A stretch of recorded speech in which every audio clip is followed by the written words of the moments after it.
Is drinking raw milk safe like RFK Jr. suggests?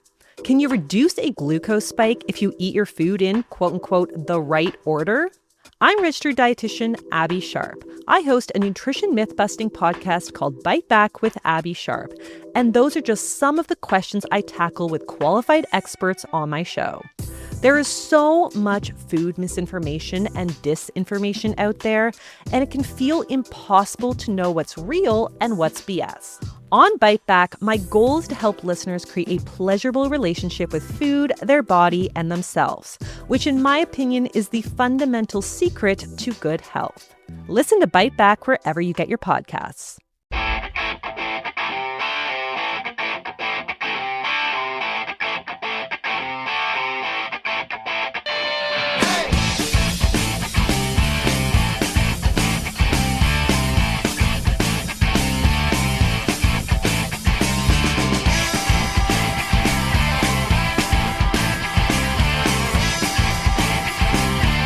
All right, lots and lots to get to today, that's for sure. It seems a little trivial to start with sports when you think about all the things that are going on in the world, but that was quite a hockey game last night. And quite a victory for the Edmonton Oilers, just unbelievable. They were down 3-0, as you have heard, I'm sure, against Florida. And look, it was, I didn't watch the game, but you could imagine that it would have been like, well, this is over.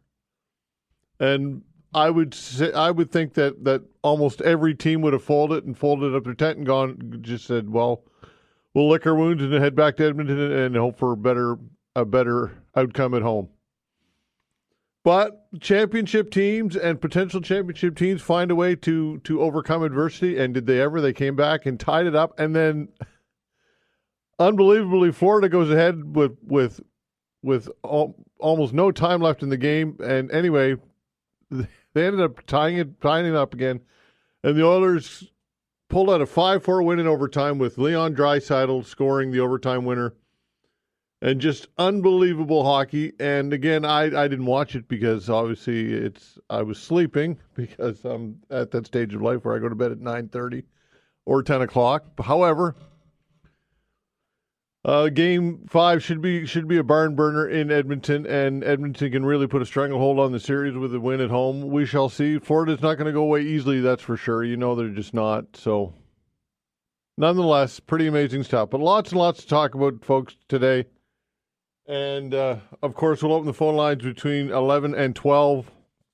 And what's going on in the United States, I'll talk to Mark Brewer in just a couple of minutes about all of this. But lots to unpackage there, including a troubling event yesterday, which saw a U.S. senator forcibly removed from a news conference and held by Homeland Security. Or rather, he was attending and asking questions at Homeland Security Secretary Kristi Noem at a news conference that she was holding, and placed in handcuffs after asking a question.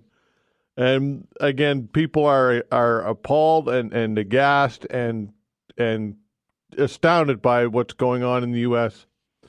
And, of course, a big parade this weekend Donald Trump is holding to commemorate the 250th anniversary of the military, of the Army. But, of course, it coincides with the 79th birthday. And is costing taxpayers as much as $45 million. And coinciding with this, of course, are the No Kings protests. Again, what's happening in the U.S., it's just unbelievable. I'll ask you about that. Also, things happening locally here.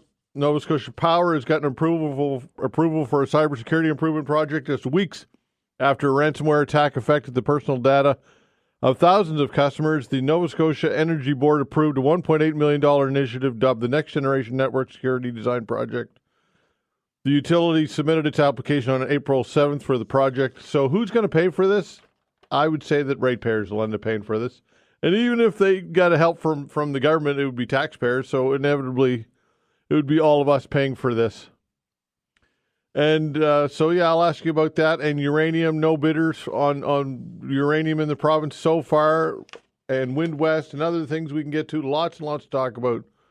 As mentioned, we'll open the phone lines between 11 and 12. I'd like to thank Vanessa Van Ness on the other side of the glass of the control board's doing a fine job, as always. All right, let's dive in. Mark Brewer, University of Maine political science professor. Mark Brewer, thanks for joining the show. We appreciate your time, of course. Hey, Todd, I think this might be the first time I've been on in the opening, so that's pretty cool. I've never heard the theme music before. There you go. There you go. So, yeah, we'll start with the best, and certainly lots to talk about, Mark.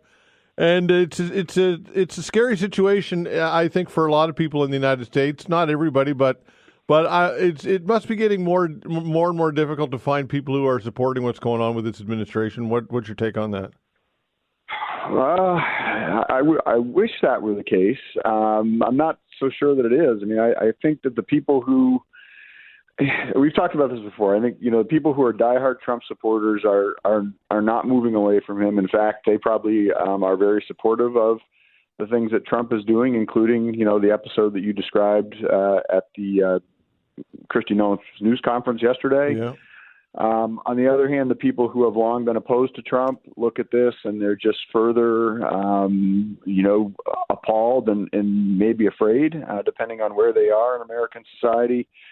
I guess what you'd have to hope for is that small group who's not in either of those camps, and that would include maybe some people who supported Trump, but weren't diehard supporters, look at this and say, oh my God, what are we doing here? But I'm not sure about that. I'm not sure quite where we are with what people think. I mean, I know what I think, and I see video, with the senator yesterday, Mm-hmm. and I think, how on earth could that possibly happen?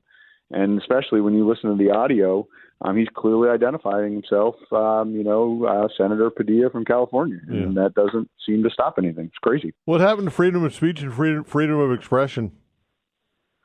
Yeah, it's a good question. I don't have an answer to that. I mean, and it may be even worse than what happened to Senator Padilla is having someone like Speaker Johnson then stand up and try and defend the actions that took place, saying that he was an agitator, he was out of line. Other people saying, well, maybe he should have been in Washington doing his job, and Senator Padilla saying, well, I'm in California doing oversight of the people in my state, which is a legitimate responsibility of a member of Congress, is to perform oversight on the executive branch. Now, was there an element of maybe public relations there? Sure, there's going to be of that in just about any and all politics, but I didn't see what the senator did as out of line in any way, shape, or form. But the response to me seems very much over the top. And even if you did think it was a threat, as soon as he identifies himself, which he clearly did, I think at that point the response has to change. Okay, these ICE raids, I mean, my gosh, terror must be just sweeping the United States with migrant workers and people who are undocumented and people who are documented. All you need to be is accused, and God knows that rights are being trampled here everywhere. I think that's safe to say. What are your thoughts on what ICE is doing? No, I mean, I think you're right. There's all kinds of constitutional safeguards and protections that are being compromised here. There's no doubt about that. If you wanted to defend, I don't know, defend is probably too strong. I don't know if I'd go there, but if you wanted to, maybe try and give some credit or support to what Trump's doing. I mean, there is. I think I could say there's pretty widespread agreement among people on both sides of the political aisle that immigration is an issue that is long festered in the United States and had to be dealt with now for decades, right? And neither party for a long time wanted to touch it because there was no political benefit to doing it. Trump found a way to extract political benefit from it, and he's doing that. And I don't think that you'd find a whole lot of people saying, well, we should allow millions of people to violate U.S. law and enter the country illegally and stay here. But the way in which it's being dealt with, I think, is troubling to a lot of people. And in particular, as you pointed out, for those people who are here legally, whether they're citizens or they're on work visas, they have green cards or student visas or whatever, who can easily get caught up in these ICE raids, which are taking place in some cases in the middle of night, at workplaces, Home Depot parking lots, homes. It's a different type of response for sure, I think, than anybody else would have, any other previous administration would have envisioned undertaking.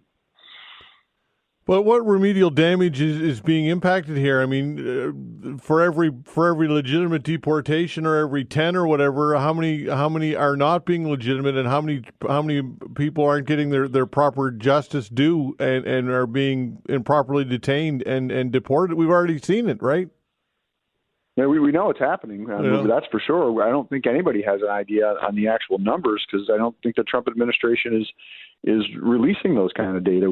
But we know for sure it's happening, and it seems to be happening quite frequently. In terms of how much, we just don't know that. Yeah, and of course, the human component to the story, the administration doesn't care. To them, these are just numbers. They don't care about about the real people and real lives and real families being impacted and torn apart here. No, that it certainly appears that it doesn't appear that they care about that. What's interesting to me, though, along those lines, is over the last few weeks we've started to see, some protests taking place precisely for those reasons, right? You've stories of a student who's being detained, on their way to a sporting practice. I can't remember what the sport was, in a rural area, and the community gets up in arms over that. We're starting to see more of that as people. Local communities, the really local level start, they know these folks, they're part of their communities, and when it impacts them, they get the human cost of this, and we're seeing more and more of those kind of protests. And one thing that's interesting to me will be to see if those spread, as I suspect they will that start to change the larger kind of national dialogue around this? I don't know, but when people tend to react differently to something when they have a personal connection to it, rather than when it's at the 30,000-foot level. Okay, tell us about the parade, this military parade costing $45 million in Washington, D.C. It's, of course, marking the 250th anniversary of the U.S. Army, but it coincides with Trump's 79th birthday. Is this just something for Trump to massage his ego, or what is this, a vanity project? What is this? You can't say for sure, right? But one thing we do know for sure is that Trump has long admired, the military parades put on by foreign leaders, many of them authoritarian. Foreign leaders know that a way to impress Trump when he comes to visit them is to put on these kind of demonstrations. I believe Emmanuel Macron did that when Trump visited Paris, and Trump was impressed with the parade that was put on, apparently for his benefit. What's going on here? I mean, I generally tend to be skeptical, so maybe I'm being too skeptical here, but the 250th anniversary of the United States Army is a big deal, and there should be events, surrounding that. That being said, you do have to kind of wonder about a $45 million price tag, and then further being said, the fact that it is lined up with Trump's birthday, I don't know. The skeptic in me thinks this is something that Trump wants to, celebrate himself first and the 250th anniversary of the Army second. And he's always seen himself as a little bit of a strong man and a tough guy, and this lines up great, with how he sees himself. Maybe I'm wrong, but that's the skeptic in me, I guess. All right. So those who spoof him and make fun of him, like Stephen Colbert and late night hosts and others, I mean, there's no shortage of ammunition in which they mine from, and it is funny, actually, and satirical, but it's sad as well. But how concerning might it be to be amongst those people who are doing that, and potentially to be shut down, whether it be through the corporate channels at MSNBC or whoever owns these properties, or through intimidation, or through the justice system, or being blacklisted, or whatever? How concerning might it be to start muzzling some of these people? Well, I mean, I think if you're out there and you're as a public figure who's criticizing Trump or taking shots at Trump, or as you say, mocking, satirizing Trump, I think you are taking a certain amount of risk. Which is staggering, right? I mean, to say that in the United States, you wouldn't have thought this, 10 years ago. How much risk there is hard to say, but I think it probably varies based on the possible retribution channels that you outlined, right? I mean, I do think that the judicial protections, at least at this point, still appear to be pretty strong. Trump is regularly being shut down in various ways by the federal courts. On the other hand, he's been able to exert a fair amount of pressure through informal channels, right? Like what he did with some of the big white shoe law firms in D.C. And you mentioned kind of like corporate pressure or, kind of back channel kind of stuff. Yeah, that I'd be a little bit more concerned about, right?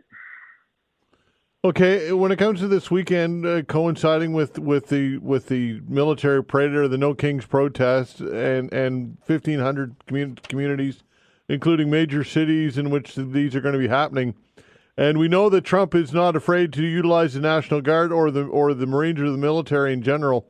What might we I guess buckle your seatbelt. You never know what could happen this weekend, right? It could be a real tinderbox. No, I think that's accurate. I am a little concerned about how the weekend might play out here, particularly in some of these bigger cities and more progressive areas that are very much anti-Trump. We've seen what Trump has already done in Los Angeles regarding the California National Guard, and then the Marines that he ordered there, which I don't know, it's constitutionally questionable on the Marine part at best. We know that a federal court said that Trump had acted improperly on nationalizing the California Guard. He was supposed to turn it back over today at noon. That's been appealed, so that's that's temporarily on hold, and I think that would get him through the weekend because the case isn't going to get held until Tuesday or heard until Tuesday.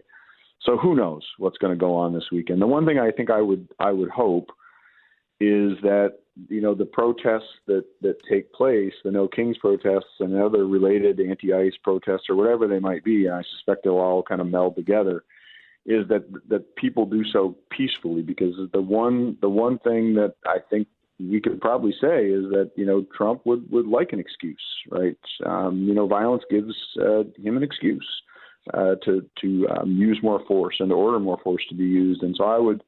You're hearing Democratic leaders say that, protest peacefully, and I think it's an important message politically, but it's also an important message for the safety of those people who want to go there and protest. It's like, just don't provide an excuse. Mark, always great. Appreciate it. Thanks so much, my friend. We'll do it again.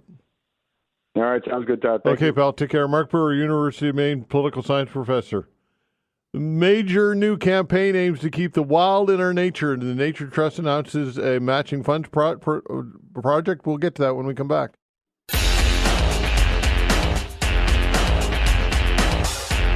The Nova Scotia Nature Trust has launched a bold new campaign to accelerate urgent conservation action in the face of rapidly growing threats to nature. Joining us to talk about all of this is the Nature Trust Executive Director, Bonnie Sutherland. Bonnie, thanks for joining the show. We appreciate your time.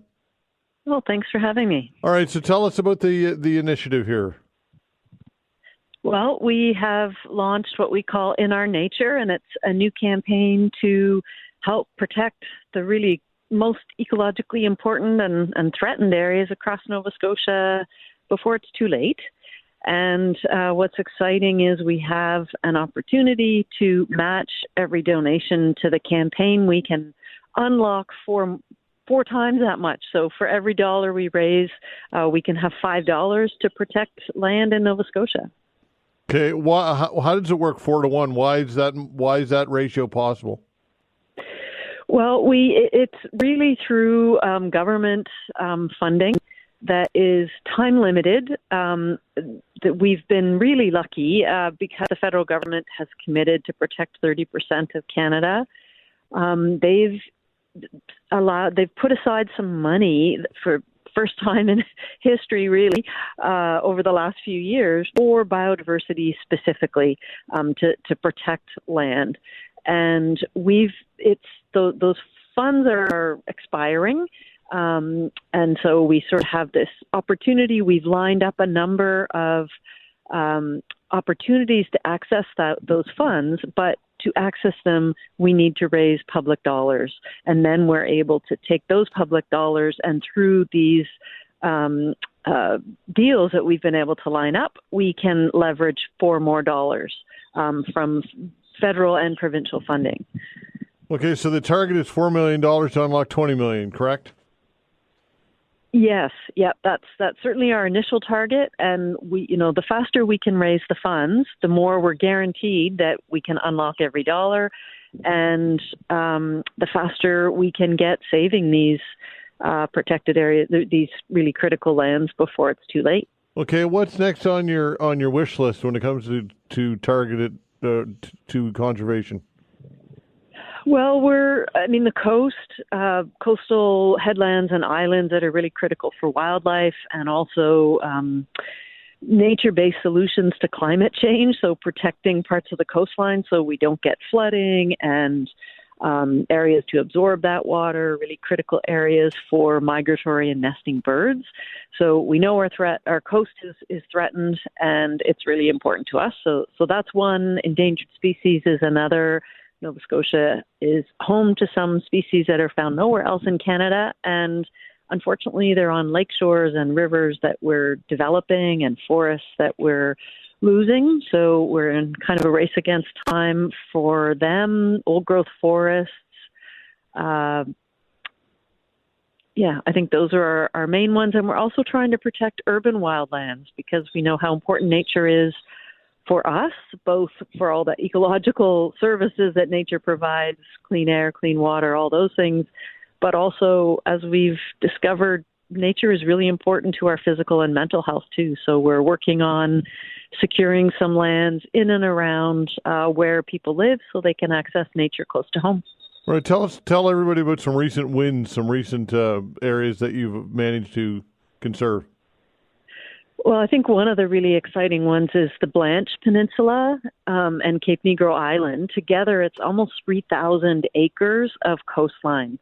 So that is coast that can never be developed, that's always there for people to be able to access and enjoy, and really critical for migratory birds. We have this sort of superhighway of migration along the eastern, the Atlantic coast, and there are critical places where birds need to stop on that long migratory journey, and that's one of them. And a lot of nesting birds and other wildlife and endangered lichen and forests that depend on those coastal areas. So that's a really exciting one. That's the largest private land acquisition of coastline ever in Nova Scotia.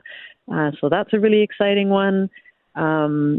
And we've had some really great wins on the Bredor Lake up in Cape Breton that, again, protect really important shoreline and old-growth forests and critical habitat for a number of birds and endangered birds and lichen. And St. Mary's River is probably our other big win, where over the last number of years between us and the province, we've been able to secure a lot of shoreline, over 50 kilometers of shoreline along one of our most ecologically rich rivers, important for endangered turtles and Atlantic salmon. Some of the last intact floodplain forests in Nova Scotia, we've lost 99% of them. So some really spectacular ecological gems along that river. So that's been really exciting. And we're seeing, even though we have to protect, we work on private land, tends to be small little pieces. So it's a long-term game, and what we're seeing there is those pieces that we've been able to protect over time are now becoming this contiguous corridor of wilderness along the river, and that's what nature needs to thrive, is that connectivity. So we're having immediate wins, but we're also seeing how that's building up over time to really protect, allow nature to thrive in Nova Scotia. Okay, if people want to know more about it or they want to participate or contribute, direct them how they can do so, please. On our website, it's nsnt.ca. There's lots of information there. We're on Facebook and Instagram, and people can also just give the office a call, and we can accept donations by phone. It's 425-LAND. Okay, Bonnie, good luck. Thank you. Okay, thank you so much. All right, take care. Bonnie Sutherland, Nature Trust Executive Director. Tim Powers when we come back. All right, time to chat with Tim Powers, Summa Strategies Advocates Dad, a friend of the show. Tim Powers, we missed you last week. It just was not the same. What, nobody was giving you a hard enough time on your poor choices in sport? But hey, how about your one-time quarterback going to the Steelers? My God, will this guy just not retire? I mean, God almighty. I know, he can't have much left. Anyway, Pittsburgh must be desperate. I will say publicity stunt, perhaps. What do you think? Well, what was it, $12 million worth of one? Yeah. But I guess in the NFL, that's only chump change. Right. Todd. Only chump change. You and I could only dream. Exactly. How about those Oilers, though, eh? And Draisaitl, oh my, down 3-0 last night, came back and won. I didn't watch it, but what a game. I went to bed when it was 3-0. I thought it's going to be like whatever it was, Monday night, and then woke up this morning. I'm like, oh my God, that happened. This is when these two teams get together, as we saw last year. Other than the odd game that isn't great, it's fantastic hockey. They're two tough, high quality teams, unlike the Toronto Maple Leafs. Oh God! All right, there you go. All right, where to start? Let's start with the G7, I suppose, on Monday. What are your thoughts on this G7? With Donald Trump involved, you just never know what can happen, right? Yeah, and that's the thing. I mean, it can get sidetracked by anything. Maybe, unfortunately, get sidetracked by the news out of Israel and Iran, the back and forth attacks that are happening. That will get people concerned. So who knows where it goes? But with Trump, he can wake up one morning and think everybody's wonderful, and by 10 o'clock, by the time they have their coffee break, they're all threats to the U.S. So I don't envy any of the other world leaders as they try and navigate through it. And it doesn't matter that they're in the Alberta mountains. Trump will still roar wherever the hell he is. Yeah, Trump calling Israel's deadly strikes on Iran's nuclear program and military sites is excellent. Of course, the Canadian response much more measured, and even on saying that de-escalation must be the priority. So it's quite a contrast in takes on this between our two countries, eh? Yeah, I mean, the U.S. has always been more bellicose, and particularly Trump has a relationship with Netanyahu. There are lots of Canadians of Israeli and or Jewish origin, I think, who would probably like to see Canada be a bit firmer because they understand the threat Iran poses to the region. But the government is yes, likely, as Anand has said, going to take the position that they did of let's de-escalate and sort it out, keep people back from the brink, because things can spread in the Middle East quickly, particularly when Iran gets hauled into it. Does it matter what Canada says, though, when it comes to this stuff? Does outside of our own borders, does it matter? I don't think so. Look, I think credit to Carney, but he's only been on the job for in this current iteration about a month. I think Carney's got SWAT internationally, but on this particular issue, he doesn't have the SWAT that America or Britain or France even have on the issue, just because of size and military capabilities. Yeah, for sure. So back to the G7, anything substantive come from this, or is this all for show? Yeah, well, it's not so much the event, it's what it leads to, right? So as it relates to Canada, there's some talk, as you know, it's been strategically leaked that we're near a deal with the U.S. So if that happens in or around that time, and it happened because of Trump and Carney being the same proximity, then that's good. I mean, look, what Carney is trying to do, it appears, is demonstrate Canada's open for business. He's taken heat, as you know, for inviting the Indian Prime Minister Modi, but that seems to be a very deliberate calculation. He invited the Saudis. They're not coming. He's got the Zelensky coming. He's got the South African president coming. I think he's trying to show himself as a global player. So if that demonstration is accepted and it leads to more economic opportunity for Canada, then it's a benefit. But it's not just the one meeting, but the meeting provides the opportunity for Carney to make his pitch to the globe as the new Canadian Prime Minister. Okay, south of the border, back to Donald Trump, of course. What's going on with what's happening in Los Angeles and the military and the weekend, the No Kings protest going on, and this coincides, of course, with this military parade, which is commemorating the 250th anniversary of the Army. Yet it's also Trump's 79th birthday. So much to unpack here. This weekend is going to be one to watch. It's south of the border for sure. What's your take on all this? Well, first I want to tell you that Vanessa and I are planning a military parade down Barrington Street for you on your birthday. Okay. I've got 3 tin cans and an old and an old Chevy. So don't be disappointed. It won't be as elaborate, and I'll give you some beer. But other than that, LA's hard for me to figure out. I think Trump has overreached there. I think perhaps he's played a little bit into the hands of the Democrats and Gavin Newsom, who may be the Democratic candidate for president, though unless Trump changes the law, he won't be able to run against him. Yeah. The military parade is just, that's nuts. I mean, this is the stuff that the Americans had a revolution about, right? They didn't want to support a king and a foreign monarch, but they have a guy who wishes he was king, who loves the British king, and is importing military parades from Britain, from Russia to celebrate himself.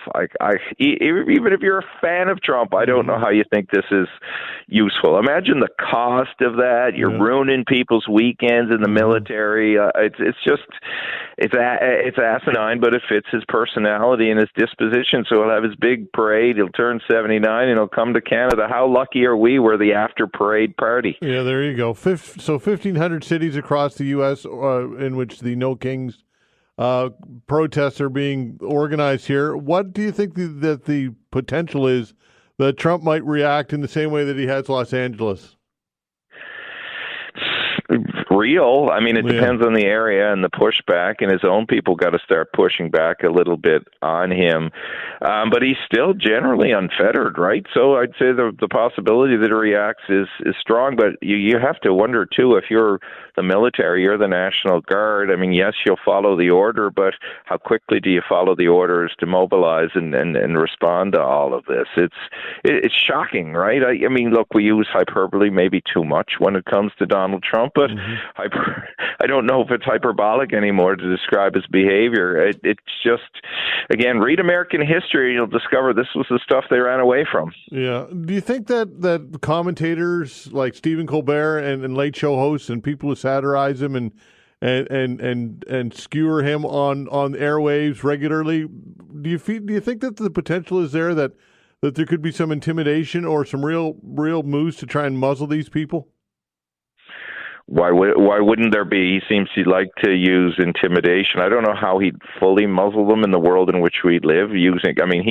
Trump, to his credit, if you like some of his strategic approaches, you may not like the messages. He knows how to use, non-traditional media, and Colbert and others can do exactly the same thing. So I don't know how possible it is really to muzzle somebody today the way it once was. You can intimidate them through different means, financial means and otherwise. But if Colbert and others, I assume, have the personal wherewithal to find a way to fight back and potentially profit off the fight back, because at some point soon, I think in the next year or two, Trump's going to fall. And so how do you align that if you are Colbert and others to potentially benefit from it? What do you mean fall? Well, I just think that the ability to exercise the power that he's wielding now is going to be diminished to a large degree when we get to the U.S. Congressional elections, the midterm elections, so to speak. I think then you'll see him having a lot of pushback from his own party, and that may be more moderating. That is what I mean by fall. Okay. All right. I want to ask you this quickly before I run out of time. It's not really on anybody's radar, but I think it should be. I'll just read a bit of it from the Canadian Press. 2 years ago, more than 120,000 federal public servants went on strike after negotiations broke down. Now the union representing those workers is going back to the bargaining table with the government with the goal of securing greater job security and remote work options for its members. The Public Service Alliance of Canada says next week's initial meetings offer its first opportunity to present priorities identified by members, such as better wages, greater job security, and stronger provisions for remote work. My question to you, Tim, is that you've survived in the private sector for a very long time. You're an entrepreneur. You're a business owner. We know that private sector jobs are hemorrhaging. It's not for everybody, but people are going through tough times right now. How much sway can the unions maintain? And I'm not anti-union. I'm not setting the table to bash the unions. But realistically, how much public support can unions expect to get as people continue to struggle financially under crushing inflation and all that goes with it? What's your take on this?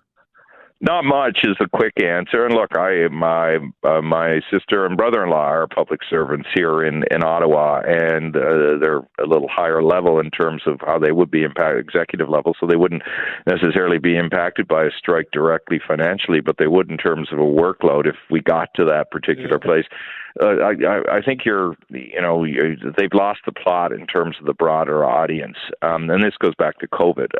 Fairly or unfairly, Canadians who were whacked by COVID lost their jobs, lost their businesses, looked at civil servants and thought, you know what, we wish we were you from all the benefits they were able to protect and achieve. So it looks so self-interested. They're also colliding with a government that's going to downsize. And Carney has not hidden the fact that he wants to downsize. So there's probably some strategy in there dealing with people getting severed and the like, and those arrangements being better, which would be smart strategic negotiation. But yeah, no, for the broad public, I don't think there's a lot of sympathy for federal public service workers, unfortunately, for them. Okay, Tim, always great, bud. I appreciate it, even though you always continue to get your digs in. But I expect it at this point. I would expect nothing less. Look, Vanessa and I are planning the parade down Barrington for you in the Chevy Olds with the tin cans, buddy. So just be thankful, okay? All right, pal. Talk next week, Tim. Take care. Bye. All right, Tim Powers, Summa Strategies, Advocates Data, friend of the show. We'll be right back. The Canadian Medical Association has a new president, Dr. Margot Burnell. President, the Canadian Medical Association, joins me for a chat. Dr. Burnell, congratulations on the appointment. Thank you very much. All right, so you're from New Brunswick. You're an oncologist. I guess let everybody know a little bit about yourself, first of all. Yes, I was born and raised in Windsor, Ontario, and trained at University of Western Ontario, University of Toronto. Spent a year at the Royal Marsden Hospital, London, UK, and then joined the staff at the St. John Regional Hospital in 1986 as a medical oncologist. Excellent. So this role, why do you want this? Why did you want this role? I guess what are your objectives? What do you hope to do with it? So my objective is to improve the health care of Canadians and to improve the life of physicians within this country. And how do you do that? What are some ways you're going to try and achieve that? So the ways that we're hoping to achieve that is to decrease administrative burden for physicians so that they can spend more time dealing with patients and seeing patients and their families. We've done this through advocating for decrease in the need for short-term sick notes over a period of time, and that has been adopted by many provinces. We are advocating for team-based care, where patients may access a team and the care provider that is most appropriate for their needs at that time will see them and deal with them. And that allows patients and providers to, I think, have the best care possible and better access to care. Okay, are there jurisdictions that are really kind of leading the way when it comes to team-based care? Any jurisdictions that are noteworthy? Well, I think New Brunswick is certainly noteworthy. I think Nova Scotia is also moving on that front, as is PEI. So I think there are many groups within the country that are moving forward, and I think all provinces have really endorsed this. Ontario, certainly this was prominent during their election campaign of team-based care. Okay, when it comes to health care, we know that this is provincial jurisdiction. However, federally, there's a lot of involvement. Certainly, when it comes to funding health care through transfers and equalization. So, what are your thoughts on the new government, on this Carney government, and its role federally? Again, considering the jurisdictional challenges that I already described. Right. So. The first important step is to ensure that healthcare is at the forefront of this government. They are focused on the economy and challenges in the geopolitical space, but healthcare is critically important. So one needs a healthy community to have a healthy workforce to attract businesses and companies to come and practice. So that's critical, and that's what we're advocating for. Okay, so what about the relationship with the federal government and the provinces and funding? Because the Trudeau government talked about getting results-based funding, wanting to have results based on metrics. Do you feel as though that's a good approach, or is this current government, the Carney government, doing the same thing? So I think the approach is reasonable, and the CMA certainly wants to have accountability and to track how those dollars are spent, to track the dollars to ensure they're spent where provinces have committed to spending. So that will be a dialogue that we will be having with the new government to advocate for that. Although health is provincial, it takes many stakeholders, including advocacy groups like the CMA, our partners, allied health partners, but the federal government and all the provinces to come together. When physicians speak as one voice, I think that it's important that we can move many critical issues to conclusion and take promises to policy. Okay, how about licensing of doctors and medical professionals in order to be able to work and move around and transfer their skills from province to province? Is that something that you support? Yes, the CMA supports that, and the Atlantic Registry within our provinces locally have started that. It's critically important, especially for border towns. It's critically important for individuals who live in more rural or remote areas where they are often seeking consultation with physicians that may be in other provinces. So we're looking to advocate for that, move that forward as part of the lifting of provincial trade barriers. How about human resources and recruitment in general? We know that healthcare is global, and we're competing globally for people. So what about Canada and its position when it comes to recruitment and retention of healthcare professionals, including certainly doctors? So I would start with recruitment. It's important to keep those individuals that are working in the system healthy and happy and have the ability to bring their best to work each day. So creating environments that are safe, have decreased administrative burden are all really critical. With respect to recruitment, we need to encourage our own folks to enter into medical schools, residency programs, allied health professionals. We also need to take advantage of many individuals who are international medical graduates and to ensure that they are able to obtain a license and are able to practice in a safe environment. Also to ensure that they are competent to do that and to reach the skill set that they are best equipped for. Okay, healthcare is often described as being in a crisis mode in Canada. Do you feel as though that perhaps we need to focus a little more on the wins and the good components of healthcare, which are many, and the people that work in it, as opposed to always kind of focusing on negative stories surrounding healthcare? Yes, we have identified that there's a crisis, but we are clearly wanting to move forward to be the source for solutions. We want to move promises to policy. We want to create our future. There are certainly many good things within medicine that we need to celebrate, highlight. We need to take those opportunities and the innovations that are developed in one province and bring them to the forefront across Canada. So I think there are huge opportunities to do that. Okay, Doctor, congratulations on the appointment, and we'll talk again. Thank you. All right, take care. Dr. Margot Burnell, President of the Canadian Medical Association and New Brunswick-based oncologist.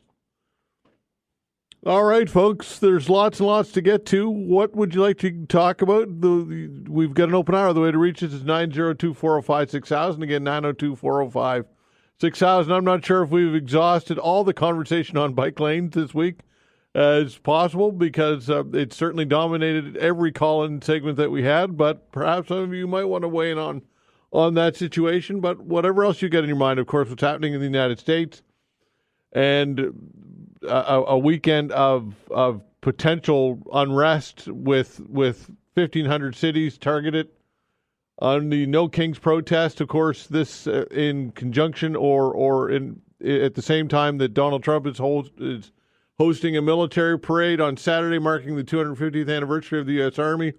Also, by the way, coinciding with his 79th birthday, there you go, cost of $45 million. Perhaps some of you might want to talk about what's going on in the United States with the National Guard and Marines deployed in Los Angeles, What is the potential for unrest this weekend? I think it's very, very high.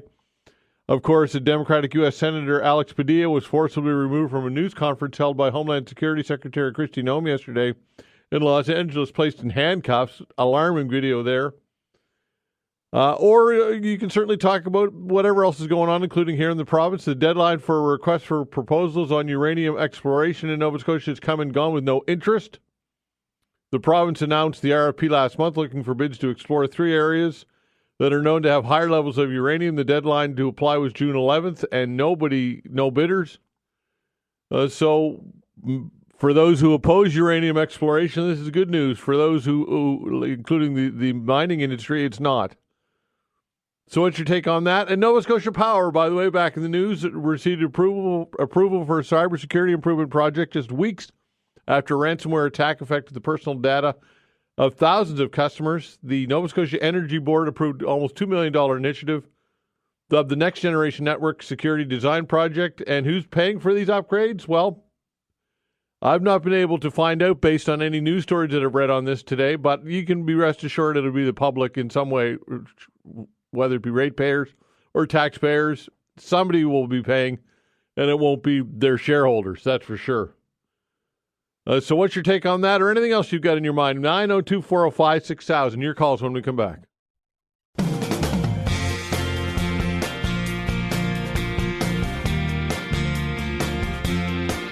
All right, taking your calls. The way to reach us is 902-405-6000. Again, 902-405-6000. What would you like to get into today? Again, 902-405-6000. Nova Scotia Power has received approval for a cybersecurity improvement project. This on the CBC website this morning, just weeks after a ransomware attack affected the personal data of thousands of customers.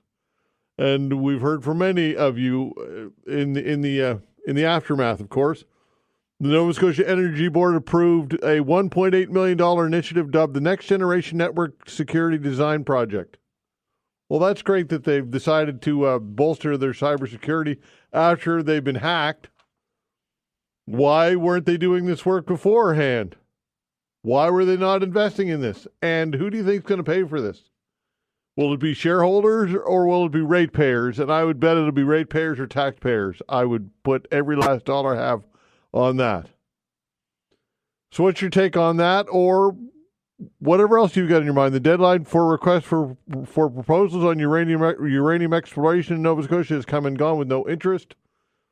The province announced the RFP last month, looking for bids to explore 3 areas that are known to have higher levels of uranium. The deadline to apply was June 11th, and the Premier said yesterday, in the case of uranium specifically, there were no bids. The search for suitors came after the government tabled legislation in February, lifting a decades-long moratorium on uranium exploration and mining. Is this good news for the province? What's your take on this? For those who oppose uranium exploration and mining, it's good news, but for the mining industry and proponents of it, it's not. What's your take on that or whatever else you've got in your mind? 902-405-6000. Let's kick it off with Kevin. Hello, Kevin. Good morning. Hi there. Go ahead. There's a solution that the previous city council and a few levels of federal government never put much effort into investigating because Savage was against it, and Way Mason and Clary, it runs through their district. So there's a man-made built corridor that was built in the early 1900s that's affectionately known as the rail corridor that runs from the west end of the city, roughly around Dutch Village Road, all the way down to the south end. And it's vastly underutilized now. I think there might be maybe 4 or 6 trains a day, shunts, that run to the south end. That's it. Other than that, there used to be 2 tracks there. Now it's the CN ripped 1 track up. It's down to 1. And the port stakeholders lobbied for years to have it used for commercial traffic to get the trucks off the street, to no avail, because it ran through the south end neighborhoods of Mr. Mason, and it ran through the west end Quimple Road neighborhoods of Sean Clary. So there was no support there. There was no support from the mayors. CN bucked it, but you have somewhat of a natural phenomenon here that's underutilized that any city in North America would give their eye teeth to have. So the Port of Long Beach, LA, they built something, you can Google it, it's called the Alameda Corridor. And they spent $2.4 billion with a B, dollars to make a corridor that efficiently moved commercial cargo, and they have a roadway next to it that moves transit, and I'm assuming they have active transportation on it too. But you take it, if the will was there, you could be running trains 4 or 6 times a day, and then the rest of the day, the other 22 hours a day, you'd have a bus corridor, an active transportation corridor, and a commercial corridor to get all the trucks off the street. But yet it has never gained traction with our levels of government in this province, or federally or municipally, and I don't understand why. Okay, Kevin, I suppose I don't really have anything to add. I think what you're saying makes a lot of sense, and thanks for the call. You're welcome. All right, take care. 902-405-6000. Tim, hello. Morning, Todd. How are you? I'm well, you? Very good. Listen, just calling in regards to the unfortunate circumstances with the 2 missing kids, and I stress that it's unfortunate and tragic. But the concern I have is people seem to be giving up their freedoms now with the requesting polygraph test. And although not admissible in court, I'm not sure if it's become mandatory or not, but it just seems day after day we're hearing all these requests for a lie detector test. And it's a slippery slope because, like I say, if you don't take it, you're viewed as maybe guilty, but if you don't necessarily have to take it because it's not mandatory. Yeah, I hear you, and they're not admissible in court, to my knowledge. Somebody correct me if I'm wrong, but I would think that if I were in that position of somebody who might be a suspect, that I would, and I were innocent, I would perhaps view it as an opportunity to clear my name or to quell those concerns by taking the lie detector test. What are your thoughts? Well, let me say this, as I'll stress again. First and foremost, my thoughts and prayers are with the 2 kids. Well, for sure. But I sincerely don't think that if I was asked to take it, I would respectfully decline. Okay, but Tim, I guess, do you get my point at all? No, I understand your point, and I get it. But, like I say, it's become now where, 50-some people have been given a polygraph test. Yeah. And if one of those people respectfully say no thanks, then they're viewed as if they're guilty. True. That's true. Or trying to hide something. And all I'm saying is, as part of the police's responsibility is to try to find evidence to find the individual who may or may not be responsible. Yep. Polygraph test, isn't mandatory. I'm not sure why people are giving up their rights so easy. Well, that's fair. Thanks, Tim. Appreciate the call. Bye. Take care. 902-405-6000. Dave, hello. Yes, good morning, Todd. I'd like to go to international stories, if I may. I'm getting a little exhausted with the bike lane talk, quite frankly. But the parade, in respect to bike lanes, I think we were talking $100 million for bike lanes here in Halifax that will be basically unused, in my opinion, half the year anyways. And the parade's going to cost $45 million. Mm-hmm. That's a good deal down there to display your military prowess and the 250th anniversary of the military in the United States that put a lot into this world, correcting its axis, if you will, military-wise, in World War I and II. So Canadians as well. So I think I approve of it myself, quite frankly.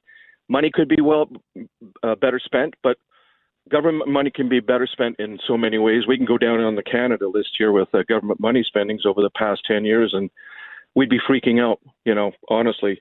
Also, with the riots or the peaceful protests that got out of hand, maybe I'm watching a different network or something, but I saw some nasty stuff going on down there. I go to different news locations and social media, Todd, and it was out of control. What I could see, there was looting going on. An Apple store was looted. The highways were stopped. That's not peaceful protests. Vehicles were burned and torched. There were groups of people digging up bricks and rocks and sidewalks to hurl at the police and what have you. So is that a peaceful protest? No, it's not. And we saw many times in some of these democratic states, Minnesota with the riots there, Portland, shut down the city, things can unravel very quickly, and especially if it's fueled by the other party that says to go out there and do what you got to do. Agreed, that's democracy is protest peacefully, right? Because when you do this, I think you're just winning more votes on the other side. Honestly, people look at that and they say, this is not good, right? And remember, Trump also, now he did bring in the National Guard and the Marines. Was it Hochul in New York for the subways brought in the National Guard, Todd? I think she's the governor of New York, and she brought in the National Guard to protect the subways there as people were getting knifed. Well, it's about who brought in the National Guard, and typically and traditionally, it's the governors that request it, not the president who orders it. And that is what I mean. The last time the president usurped his authority or overruled the authority was way back in, I think, in the early 70s or even before then. So it's been decades and decades since the president has made this drastic step, and it is a drastic step, Dave. Well, it is, and the thing is, now Trump was voted to rustle up some of these bad characters that are illegal. Many of them are nasty. Maybe some are very good, but they still came into the country illegally. He got voted to do that. And honestly, this was what they were doing. ICE was doing their job. You can argue this to, whatever, but the fact is that's what he was doing, and they were being harassed, and he decided this is a good step. And look, California is a mess. It's incompetent. I mean, the mayor of Los Angeles, in my opinion, Todd, was over in Africa doing something over there while LA was at high risk of burning. And what happened? And no water in the reservoir thanks to Governor Newsom. It's just hopeless. People are leaving California by droves. And it's just incompetent, in my opinion, is California. But we could argue this till I agree. And that'll all come down into the, when it comes to the Constitution and lawsuits and this and that. But what I saw, Todd, was not a peaceful protest. That's for sure. Well, I mean, you're obviously watching what you. I guess I don't know. I don't know where you're getting your news from, Dave. First on the military parade, why the hell do we need to roll tanks in Washington to flex military muscle? What's the point of that? Everybody knows the United States has the strongest military in the world. And Dave, well, it would be, yeah. If we were spending that kind of money here in Canada for a military demonstration in Halifax, you'd probably be among those calling saying, "Why are we wasting this money?" So I don't buy that. We're going to disagree on that one. Well, you know what? A lot of tax money goes into the military. I would say trillions. Wouldn't it be nice to actually see some of your hardware and where your tax money is going? And it actually shows the world around. There's more to it than what you think. Yeah, I agree. I mean, why? It's probably money, who knows, whether it's well spent or whatever. 200,000 people are going to be there, hopefully not all protesting, and they're going to go and view this. It's going to be, the opposition is always going to think the worst. And quite frankly, I think the Democrats are clutching at straw. They have nothing going for them. So let's capitalize on some of this nastiness that's going on. So, yeah, and that's just my opinion, Todd. Okay, I can't even really muster up a counter argument, Dave, other than I just vehemently disagree with just about everything you said. But we're not going to agree on this stuff. So.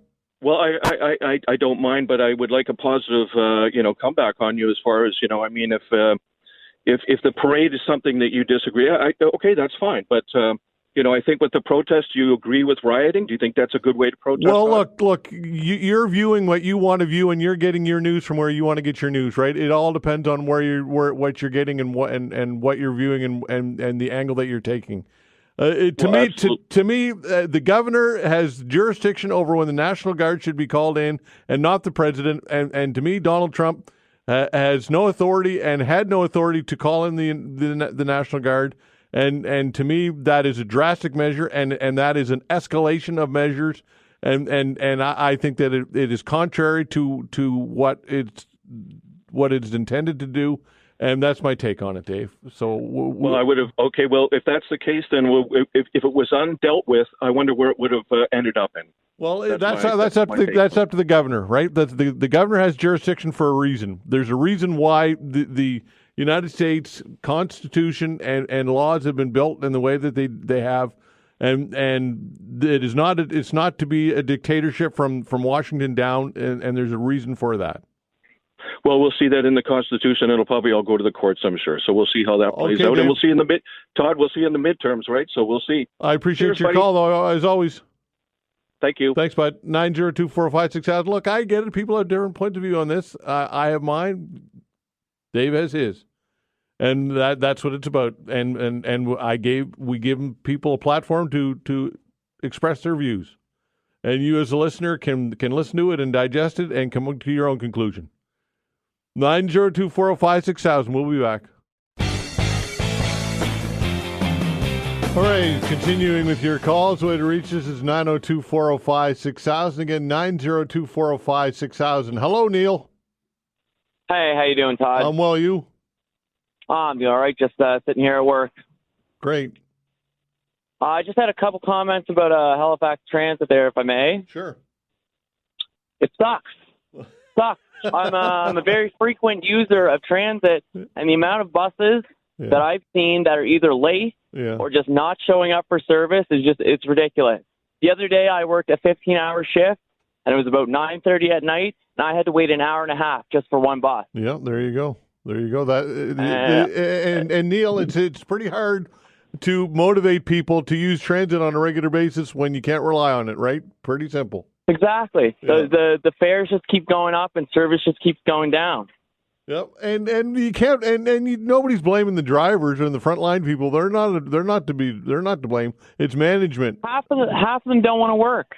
That's the thing. Half of them don't want to show up for shifts. I listen to the Halifax Transit Off channel on ham radio, and the amount of drivers that turn down shifts is appalling. Well, that's I suppose another angle to that. I don't know if half the number. I don't know if half is a proper representation, but calling in sick is that's a different angle. I know that's the case when it comes to the ferries. Is that people the ferries are often are not running on schedule or canceled because of that. I wasn't aware the drivers had the same issue. I just don't understand what's the end game here. I mean, they want everybody to use reliable, green transportation, but I mean, if nobody's there to drive the bus, how are people supposed to get back and forth to work? Yeah, there you go. Ride a bike in the wintertime? Is that what I'm supposed to do? So, Neil, what do you do? How do you get around when transit's unreliable? What's your alternative? I mean, you can either bum a ride from a friend or use your 2 feet that God gave you, I guess. I mean... Yeah.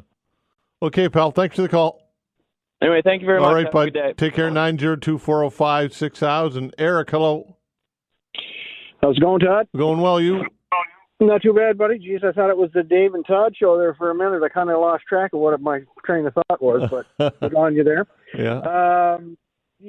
About the quick chat on the bike lanes. I listened to your show yesterday, and I have to totally agree with Gloria.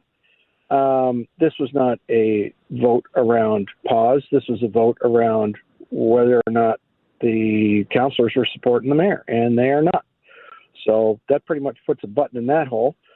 And on the as far as the show of force, that everybody knows how many tanks, guns, planes, ships everybody in the world's got. When it comes to that, it's their business to know. Don't need to put it on display. We're not, are they the Russians now? Yeah, exactly. We're not North Korea. Yeah. So anyways, just that little bit about the bike lines. Your last caller there, 2 feet and a heartbeat. What do you do? We're going to spend $93 million on bike lanes for 2,000 people to have their way, and we can't get the transit system up to snuff. Think about that. And it'll be and Eric, it'll be way more than 93 million when all is said and done. It'll be closer to 200 million when all is said and done. Probably. Yeah, we could probably get a corner lot on a CANDO reactor for that price.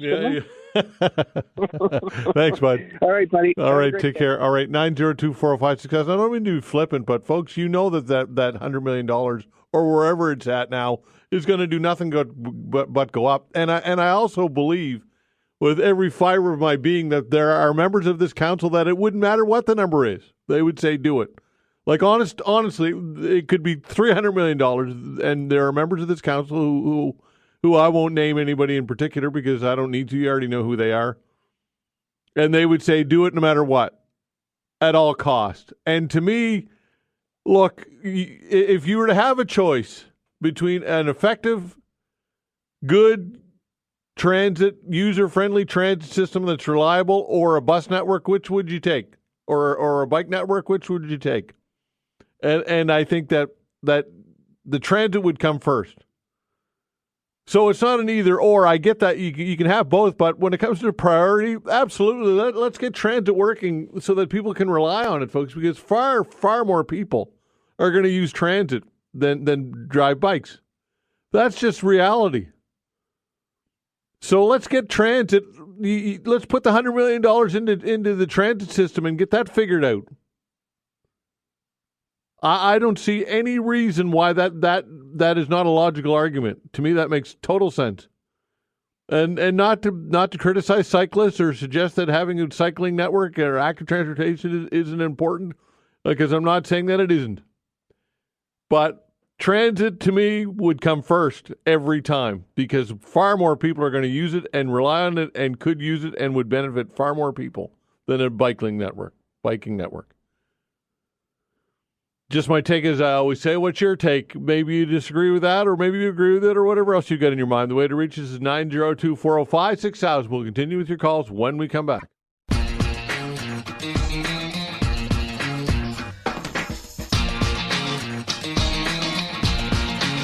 All right, continuing with your calls, 902-405-6000. That is the way to reach us. Again, 902-405-6000. John, hello. Hello. I got two quick comments, and then I have a topic, and I'll be quick. The one on the bike lanes, that's been going on, and I'd like to know if the council that ran in the last election, if they had to put on their platform they want to spend $100 million on a bike lane, if they would be in office today. That's good. That's a good point. Good point. And then we need to have recalls for the councillors that did support it. And in order to do that, you have to get the population or voters, a percentage of them, to sign on to a petition to force a plebiscite and turn back this foolish idea. On the next topic, previous caller Dave, and I listened to everything he had to say. I have two siblings, and I've been to California several times, and my two siblings left California because of the state of how it's being run and how it's being destroyed, and the decay is setting in there. So that's a topic all by itself. The main reason I called is that I believe that we live in a military town. And I personally come from a military family. I've had a one family member, an uncle, that served his entire duration of the Second World War as a prisoner of war as a Hong Kong vet. 5 of my mother's siblings served in the theater of war in the Second World War. My wife's grandfather died in the First World War. When I look at all of that and I say, well, as a military town, you think it would be strong. But recently, back several years ago, when they had destroyed destroyed the character of Commander Norman with the scandal that went on in Ottawa, that he had to file a lawsuit. We have a member of parliament here in HRM over in Dartmouth, one of the most popular MPs in Canada, Eastern Canada, for the Liberal Party, that chaired a meeting to decide if they were going to have an inquiry or not into the Norman affair, and he cast the deciding vote not to have it. Followed up by, it went to court, and when it went to court, they on the courthouse steps, they bought off Norman, non-disclosure, they paid him off the taxpayers' money to keep everything quiet. Now that's a scandal, and it needs to be told, and I don't see how we can use taxpayers' money to keep something like that quiet. But the main reason I call it concerning our military and the respect for our military is somebody could contact the defense minister or the prime minister and find the justification for taking day shift security off of Stadacona. I can drive into Stadacona right now with a van full of apples, or I could drive in with a van full of something that's no good, harmful, and nobody will stop me. They took that security off for whatever reason, if it's to save money or the inconvenience of people that didn't like to have to show their credentials to get on the facility. That's shameful. It's wrong. It's disrespectful to military families and people that have a vested interest in our military. That's basically why I called. Okay, John, thanks for the call. Appreciate it. Take care. Okay, all right, 902-405-6000. Seems to me CFP Gagetown is the same. Back when I was in the military, Gagetown was one of the bases that I served at, and there was a checkpoint guard, and you had to go through security to get on the base. I think it's wide open now. I'm not sure. Vanessa, do you know? In CFP Gagetown, can you just drive on the base? You would know. Yeah. There's no military checkpoint there anymore? No, there's not. So I think that is all bases across Canada where that has changed. Why, I do not know, but that's it. Anyway, interesting nonetheless. 902-405-6000. That's the way to reach us. Let's see. Let's talk to Kevin. Hello, Kevin. Yeah, good morning. How are you? I'm well, you? I thought I'd chip in on the situation in Los Angeles. Sure. It's complicated. Let me state first that I'm not a Trump supporter. If I was an American, I definitely would never have voted for Trump. Having said that, and looking at the situation as it exists, I support what he's doing, oddly enough. I just don't support how he's doing it. Okay. You have a situation, you have a lot of undocumented immigrants in the U.S. You have a lot of immigrants that are there illegally. And let's call it for what it is. They snuck in. But, with ICE, let ICE do their job. As far as calling in the military and the National Guard, you have to understand Trump's mentality. He's only doing this to put on a show. This is nothing more than theatrics. Okay? He wants to come across. Trump is not a politician. Trump is a businessman, and he's an actor. Mm-hmm. Okay? And a lot of this is theatrics. It's a show. It's flexing his muscles, and it's putting on a show. Now, as to what he's doing, Todd, yeah, there's a lot of people in the States that shouldn't be there. I'm a citizen of Nova Scotia. If I was to move down to the States, I would go through the proper channels and the proper process, and I would wait to get my, green card. I would go through the proper channels, which is you're supposed to do. You have a lot of them down there that think they don't have to do that, and they slip in and try to get by on that merit, and it's not right. Well, Kevin, we have plenty of people here who visas are expiring and have expired, and this is going to be a situation here in Canada. How do we deal with people here in Canada who aren't supposed to legally be here? And do we want to have something similar to ICE in which they have raids and I don't think that we have the appetite here in Canada for that. But that said, Kevin, Canadians are not Americans. Yeah. It's a totally different mentality. You're talking about a totally different mental set. Right.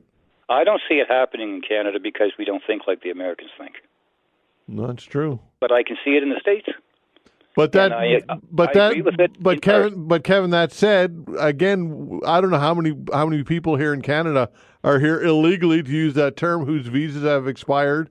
But it's becoming a big problem, and it's becoming a challenge. And how does the government deal with that? How do you get people to leave the country when they don't want to leave? Right. This is it. But I'm not saying I'm posing. No, I get it. It's not an easy situation. No, it's not, and I never suggested that it is.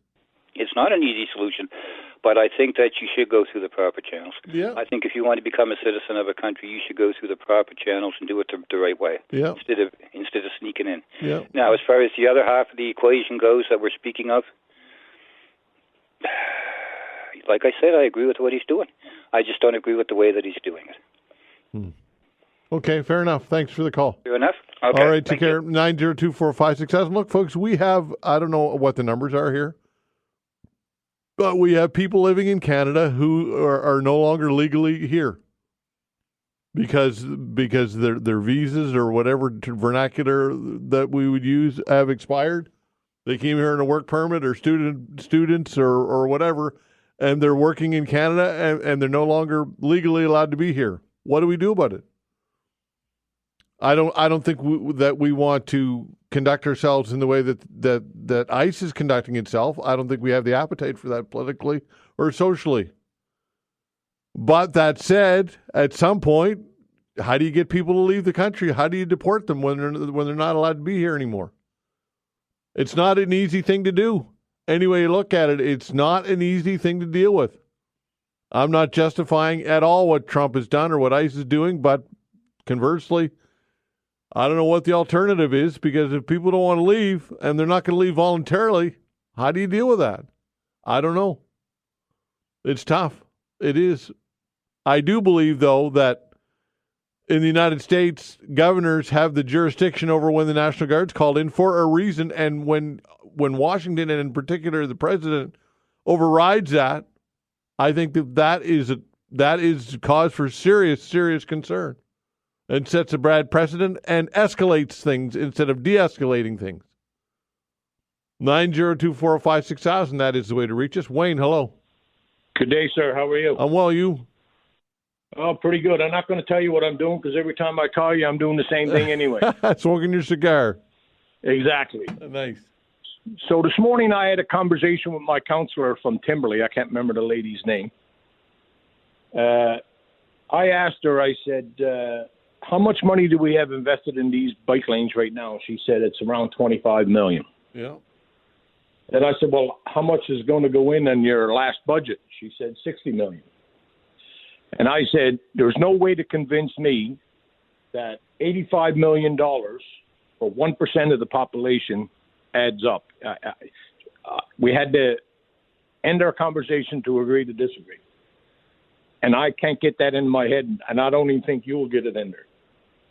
So I asked the lady, I said, ma'am, I said, do you bicycle to work? She goes, no, she runs to work. I said, very good. I said, well, she belongs to a running club. Mm-hmm. I said, well, it's nice that you can afford that. But I said, I know other people that work downtown, they can't afford that. So here's the question I'd like for you to ask the counselors the next time you got them on, and hopefully I'm not busy and I'm listening to the answers. When I was in the Navy, I would bike from Herring Cove to the dockyard, go to the dockyard gym, do some little bit of weightlifting. By the time I got to the dockyard, I was beat anyway. And I had a locker and a place to store my bicycle.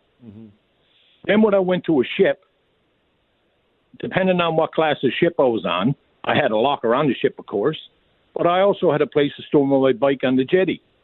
But if I was on the tanker, that was better. I just carried the bike aboard, go down below, and store it down below. But I had a place to shower and everything. So if a waitress and a waiter downtown that goes to work at whatever time in the morning the bars and the restaurants open, and if they cycle to work, where do they store their bike? Where do they store their towels? Now, most lady that I know, because I grew up with 4 sisters, and I have 2 daughters, and I have a wife and a mother, and all that, aunts and uncles, the women, the ladies, always had 2 towels, and the men always had 1. I don't know about what it's like in your house, but that's what it's like in everywhere I grew up. Where do these ladies store these wet towels? Where do they store their wet clothes? Where do the gentlemen store their towel and their wet clothes downtown? Are they going to go join a running room or a bicycle club so that they can pay for a locker and pay for a building and store it? That's more money out of their pocket. I agree with bike lanes. I just don't agree with the design. And that's pretty, because if they would have just painted lines on the road, it would have been millions of dollars cheaper. Yeah. Anyway, that's my rant for the day. And hopefully you ask them their question, what they do with all their wet, stinky clothes and where do they shower and all this stuff. Okay, Wayne. Appreciate it. Have a great day. You too. Cheers. All right. Bye. Take care. 902-405-6000. We'll continue with your calls when we come back.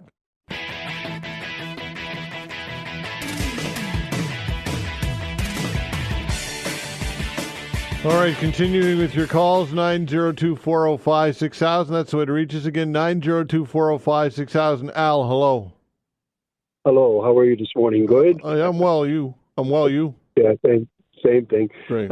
2 things, I don't know if anybody brought them up or not. The senator there, I have no way of getting good information, so I watch Fox and CNN. I watched the 2 different ones. Both channels stated this, that the senator was that wrong. He was supposed to be there on another meeting, and it went late, so he heard that that secretary was in there giving a news conference. So he went in there without any documentation. Like everybody has a news from ABC or whatever on their coat or blouse. So he went in there, and she wasn't even finished talking and he started pushing his way through and wanting to ask a question. He has every right to ask a question, but for him to do that, the security just thought they grabbed him, which they were supposed to do. Both Fox and the CNN said they were right. All the legal people say they were right, and they brought him outside. When they found out he was a senator, they didn't arrest him. She went in after and talked to him for a half hour, and I don't know what they talked about, but I know that country's split in half. Some people will believe what I just said, and some people won't. That's the way it is in the States. Yeah. Second is the president. The president has the right to send in the National Guard. It's been done before. Where it hasn't been done, the city's burnt, and they sent the National Guard after the fact. So I think in his way of thinking, he is an actor, and he is not a politician. He didn't want that city to burn. Maybe he used that for an excuse to move the cards down further down. But in both cases, I think Trump was right, and that the senator was wrong in the other case. There's my 2 cents. Well, it's the Insurrection Act of 1807, which does allow and empower the president to do so, but it's very, very rare. And it was 1965, I believe it was Lyndon Johnson the last time that it was done. Yes. So to me, Al, I just, they say LA was burning or whatever. Look, I don't believe that. I think that Gavin Newsom should have maintained authority over this. I think it escalated the situation. I think Trump hates Gavin Newsom with a passion. He hates California with a passion, and he was quick to pull the trigger on it. And I think it was more about Trump's ego and Trump's agenda than anything else than public safety.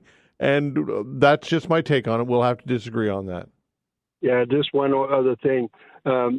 They are enemies, especially Barrow, the mayor there. That state is a sanctuary state. By federal law, if ICE goes in, the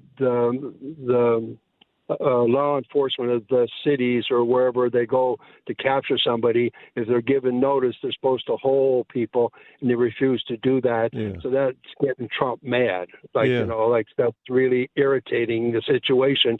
Like I said before, there's 2 sides to every story in that country. That's true. Unbelievable. Yeah, that's true. Okay, it's very polarized for sure, Alan. Very complex for sure. These issues are not one-sided for sure. Thanks for the call.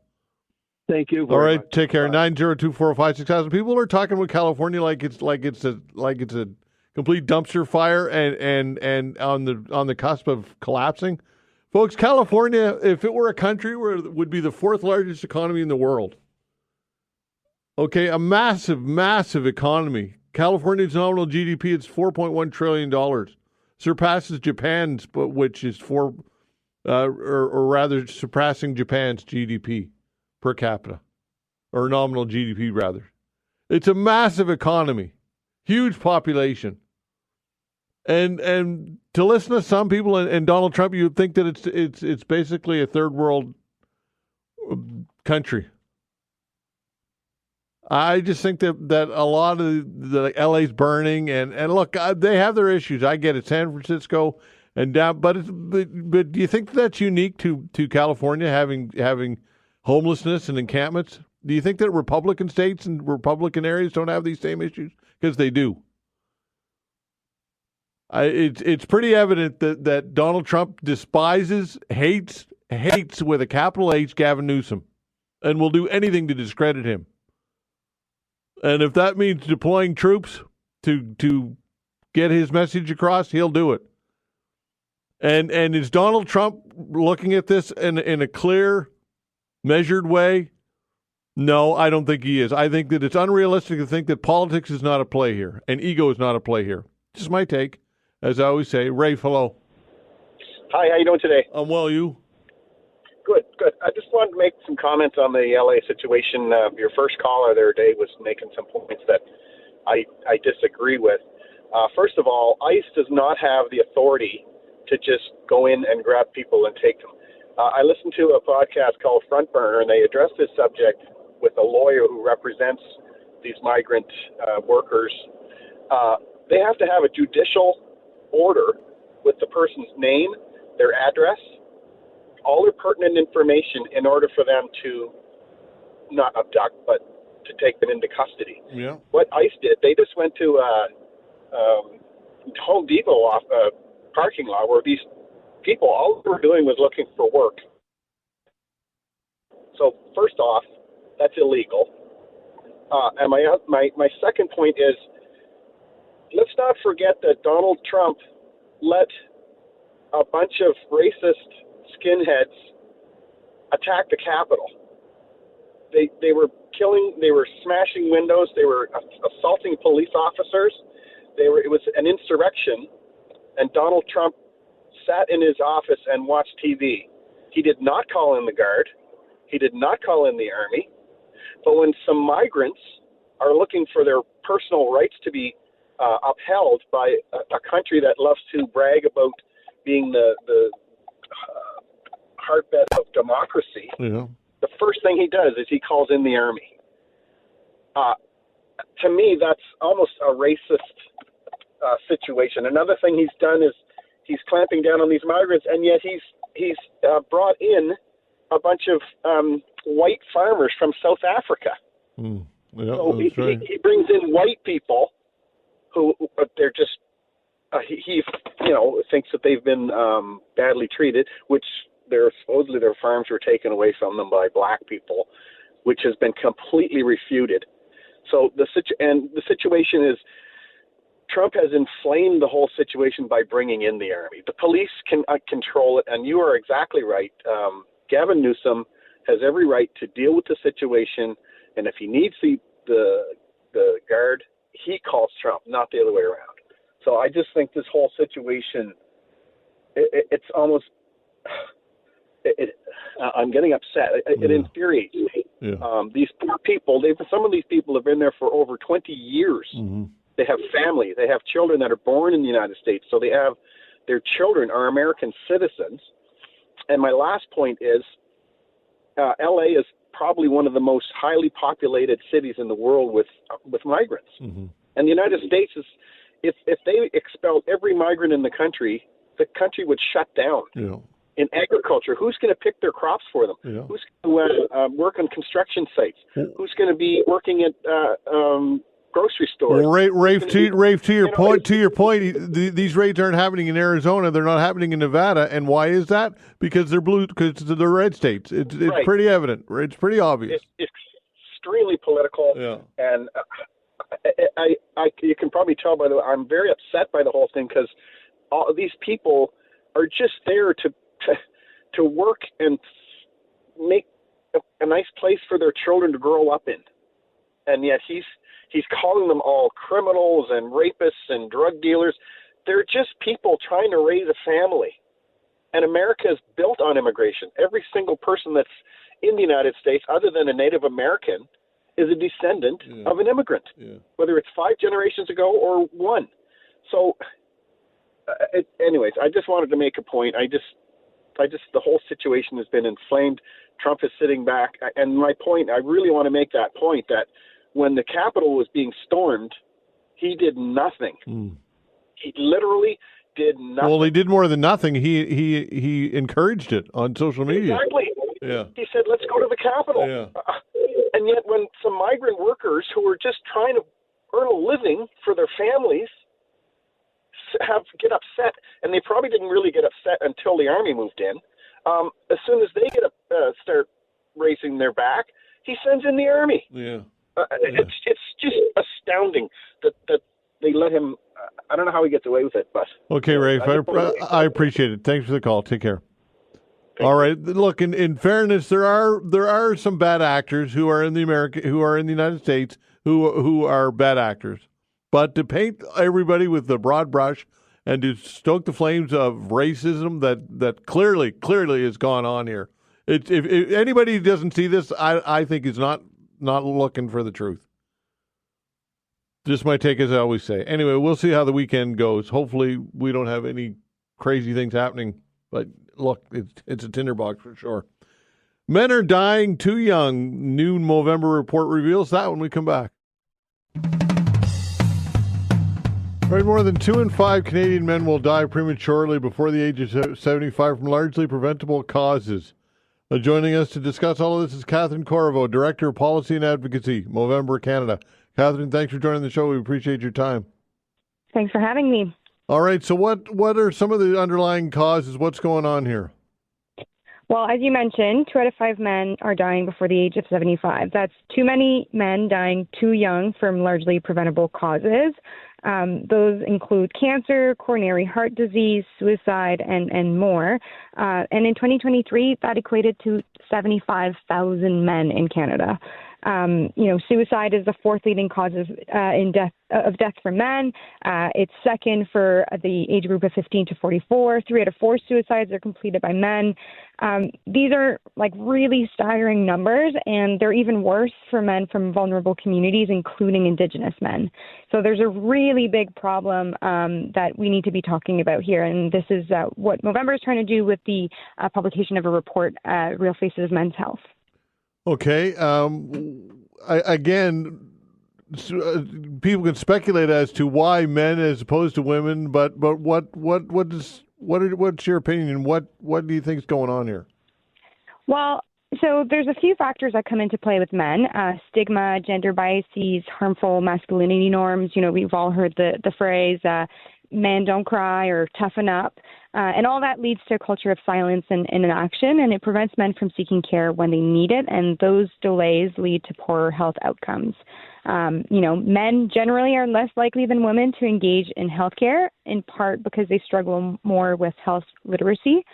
And then on the flip side, men who do seek care aren't necessarily receiving the attention or care that they need, right? A single interaction can be the difference between a routine checkup and a crisis, and only 48% of men say they feel actively listened to during a first healthcare interaction. Wow. And this obviously has a ripple effect into women's lives, because obviously the husbands and fathers and sons and all that goes with it, right? Well, absolutely. Poor men's health has an impact, as you said, on families, on communities, on the economy. Caregivers who have to take care of unhealthy men tend to be women for the most part. They're kind of a hidden workforce that experiences their own sort of negative outcomes from it. 66% report having negative mental health outcomes, and 50% report having worse financial outcomes because of this caregiving. So it's not just men who are impacted by poor men's health, it's really entire communities. And we all have like a father, a brother, a cousin, a partner, as you mentioned. And when they suffer, we all suffer. And there's also an economic impact with that as well, right? Like the cost of poor men's health in Canada in 2023 was $12.4 billion, which is enough to fully fund the operations of 12 major hospitals in this country. So you can look at it from different angles, but poor men's health impacts men for sure, but also whole communities and systems around them. So what advice do you have for people here? Well, the first thing we need to do is sort of open up a public dialogue around, this problematic, and we haven't had really that conversation in Canada before. Canada has an opportunity to think about it through a systems change approach. The report calls for the development of a national men's health strategy that will look to reach men where they are, respond to their unique needs, and retain them in care. And there's a few ways we do that: by strengthening their sort of men's health literacy, by equipping our healthcare workers with better tools and trainings to engage men, by investing in research into men's health, and by really scaling up programs and engagement through Canada-wide men's health or that center, that is provincially customized as well. So we really need to be thinking about it as a gender responsive through a gender responsive lens that will recognize the unique needs of men. Okay, Catherine, appreciate your time. Thanks for doing this. Of course. Thank you so much. All right, take care. Catherine Corriveau, Director of Policy and Advocacy, Movember Canada.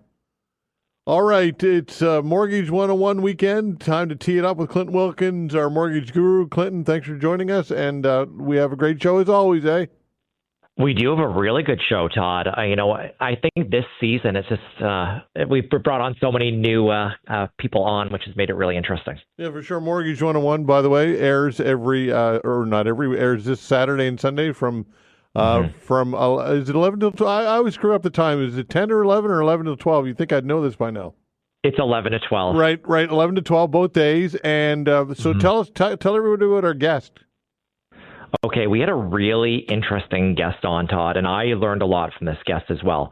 We had Trevor Gordon on from Canadian Home Equity Bank, which the product's called CHIP, Canadian Home Income Plan.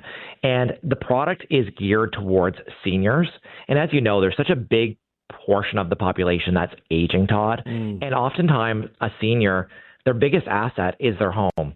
We see so many seniors that are either carrying a mortgage into retirement or they're sitting on this home free and clear and they have very low income.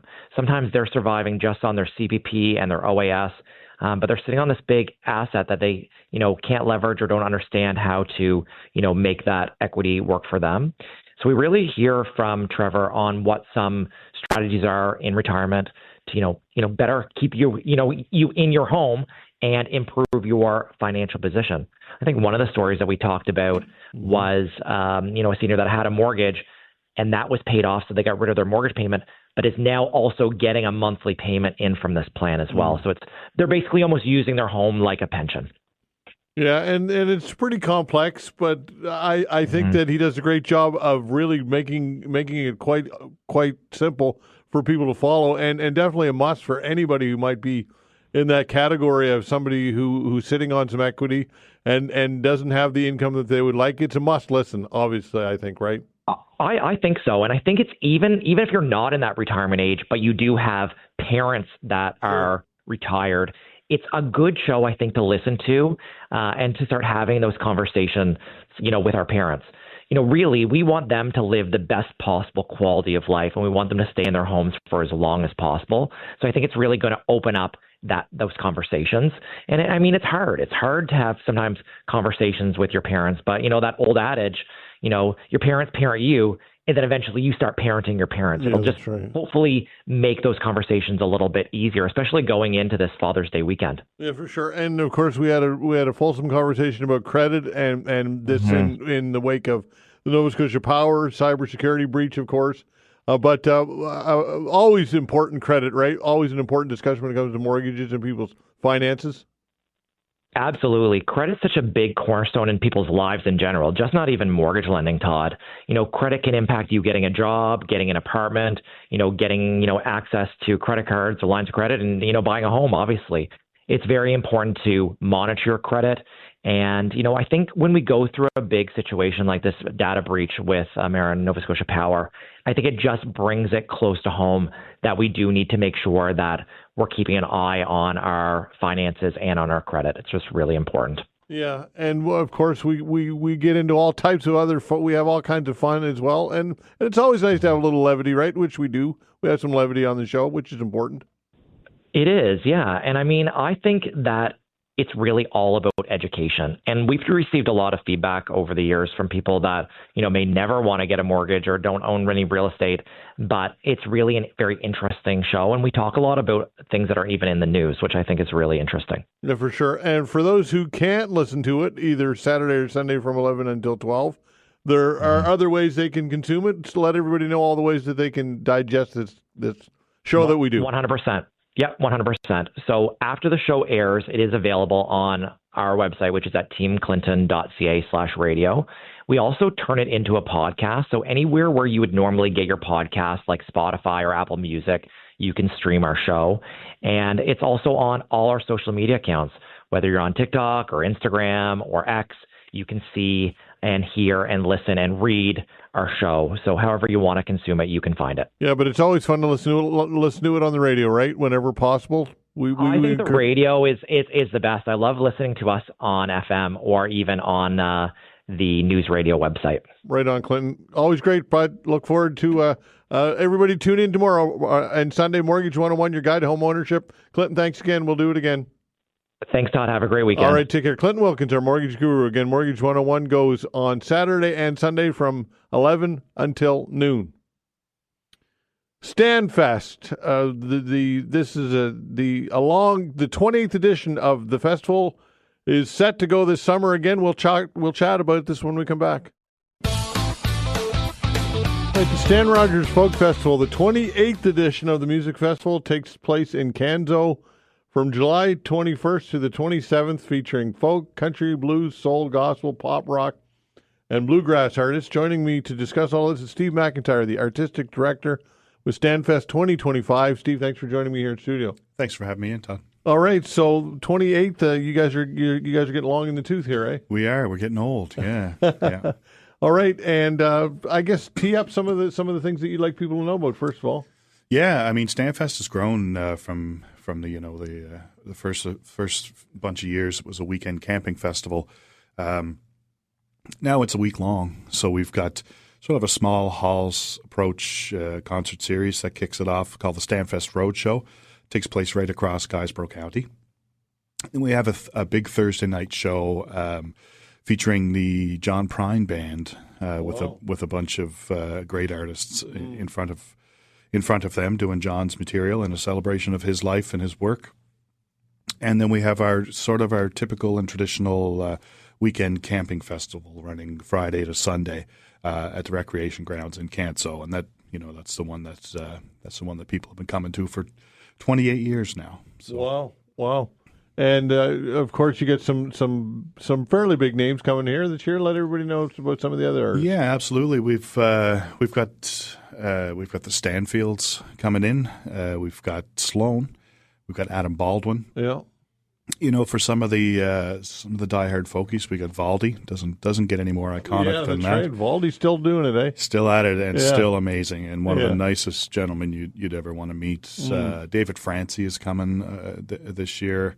Again, Dave Gunning, J.P. Cormier.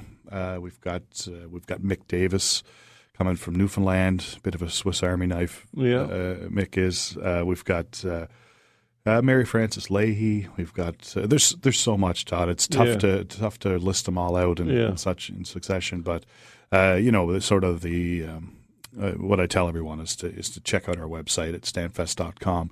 And you'll get a real good idea of who you're going to see. Yeah, well, I mean, you mentioned all the Nova Scotia staples, right? There, a lot of names that J.P. Cormier. I mean, you go on and on with Adam Baldwin. It's amazing how much local talent is around here that is done so amazingly well, not just locally but nationally and internationally. Well, it's an embarrassment of riches in a sense, and you can look at almost any genre.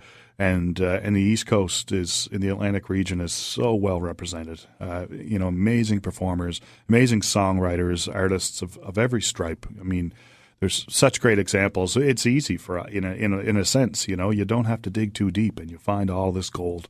And we're just so proud of them all, and we want to give them a nice big stage to show off on. So we're happy to do that.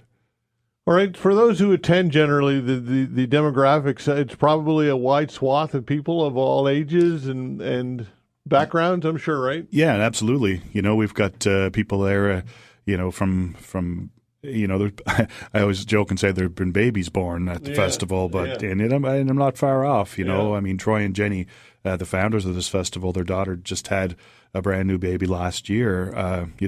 It felt like he was hours old, and here he was at our festival, and it's such a family event. There's such great stuff going on this year too, in particular for kids. There'll be a children's stage there, face painting, all sorts of things, planned for kids and for families. So it's for everybody, for sure. It must be rewarding to work on this all year and to see it come to fruition. And at some point, you just kind of say, okay, time to enjoy? Yeah, I always say I sort of get paid in smiles, and it really is that for me. It's a lot of work. It's a lot of hair pulling and sometimes frustration. Don't pull your hair if you got some. I haven't much to pull, Todd. I haven't much to pull, my friend. But, we do. We get paid in smiles. The people that come time and time again and wouldn't miss it. It's that sort of a vibe, and we love it there.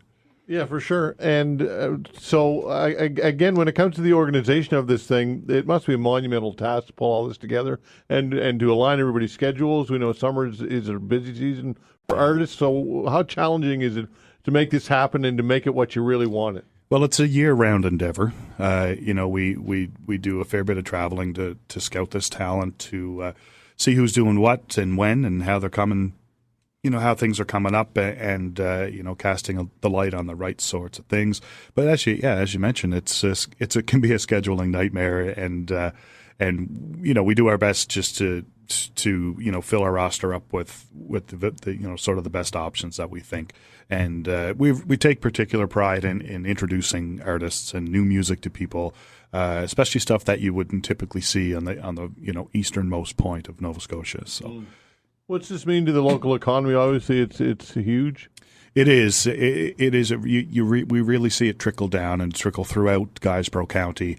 We've got some numbers and some indications of the amount of money we've been able to bring into the area over the years, and it's a big boost for the area. And I mean, Stanfest was born in trying economic times for the community of Canso in particular. And the people there embraced it, and it's just grown and grown since then. And so this year, again, with the roadshow, just to kick back to that for 1 second, we've got 6 communities presenting 9 shows over 3 days. And, we like to think that, in each of those communities, when you put people there, people will spend money, people will pass through, people will return to come and visit those places again. So, I mean, a lot of the hard numbers are sort of intangible, but if you build it, they will come. So that's sort of the approach, and we love to be able to share that across the county. In this first 3 days of the festival. For sure. Okay, if people want to know more about it, you mentioned the website already, but direct everybody to the website who wants to know about tickets and schedules and all things that go along with the festival. That's right. www.stanfest.com. Any question you may have should be answered there. And you can just Google Stanfest and away you go. You find it as well. Social media, we're all over that. We live in the Google age, so that takes you right there. July 21st to the 27th, and it should be fantastic. Congratulations. And you before you know it, we'll be talking about the 30th. Absolutely. Yeah. All right, Steve, thanks for coming in, pal. Thanks for having me. All right, Steve McIntyre, Artistic Director with Stanfest 2025. Again, check it out. San Rogers Folk Festival. Google it. 28th edition coming up July 21st through the 27th. Should be a fantastic event as always. We will be back. All right. So occasionally we have businesses in, and we call it a business builder segment. And I'm thrilled to have somebody in from J-Bits Technology. Nee Badamasi joins me in studio. Nee, thanks for joining me. Todd, thank you so much for inviting me. I'm so happy to be. I'm glad to be here. Awesome. J-Bits Technology. Tell us all about your company. Yes. So J-Bits Technology is an IT and cybersecurity managed services. So what we do is to provide IT and cybersecurity services to SMBs, which are small, medium businesses. So we take care of their OS management, which is the operating systems. We take care of their applications, development, and all that. And we ensure that we provide an end-to-end zero trust security for small and medium businesses. Wow, you're not going out of business anytime soon. The need is great, eh? Yeah, I tell you. With the recent situations that are happening in the country, I suppose. Yeah, and quite topical, obviously, with what happened with Nova Scotia Power on a big level, right? Yeah, I agree. Yeah. Yeah. So what type of clients do you have? Does it range from all types of businesses, all business sizes? Yes. So we're not particular to industry because we're in the tech world. So we don't really pertain to just one industry. So we have clients that will be coming from education, from finance, from health. So far as they are small business and medium businesses, we take care of them. Okay. And when it comes to what you can provide for them, what's the scope? What can you do for people when it comes to security? Yeah, when it comes to security, so one of the things we do is we have a client that comes to us and say, we don't have in-house IT person, or say we don't have an expert that is responsible for A to Z.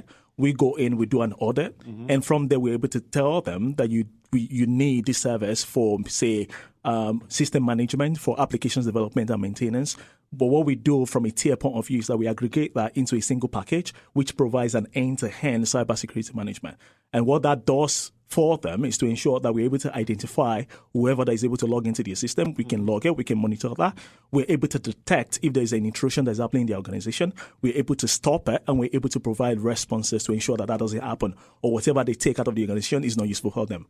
Is it pretty eye-opening for some businesses, probably when they see how vulnerable they are, eh? Yeah, it is. Yeah, because a lot of people don't even know how vulnerable their system is until when somebody come do audit. Yeah. Yeah, for sure. And is the audit, is there an expense to the audit or? No, it's not. It's all free. Oh, is that right? So you do the audit first, and then Yes. then you present the client or the prospective client with the information, and then you go from there. Yes, that's what we do. Okay, so I would think once you present people with this information, it's that sells itself. I would think in a lot of ways, eh?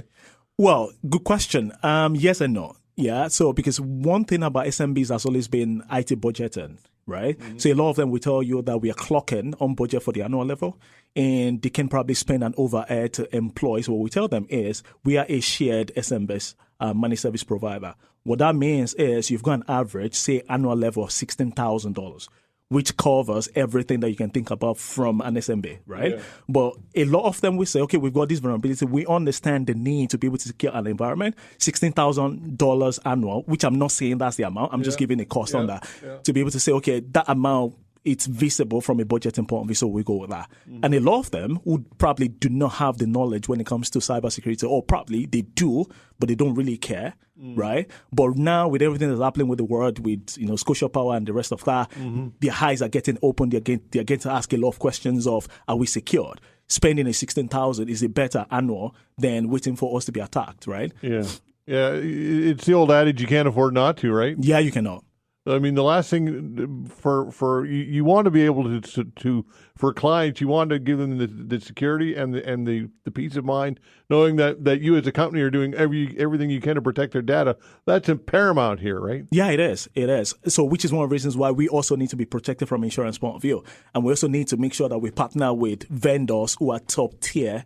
From the Organization of Security across the globe. So, which means that we ourselves, we have partnership. Which we call managed service partnership with top tier organizations like CrowdStrike, like Sophos, like Microsoft themselves, to ensure that if our system does detect and says a 0-day attack, for example, we can be able to stop it.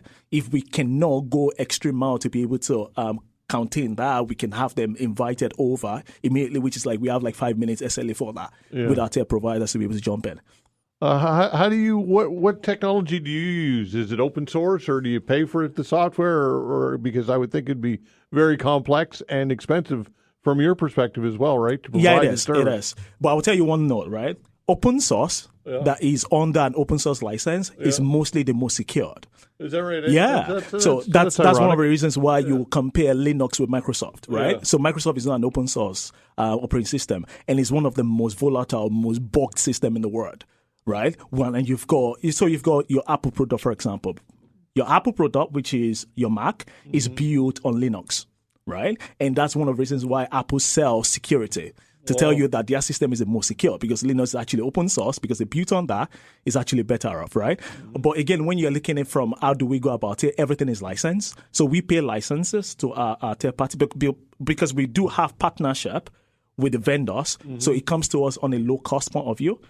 So it's not really expensive. Unlike if you go as a customer to a third party, they will sell you for maybe a single license for $10.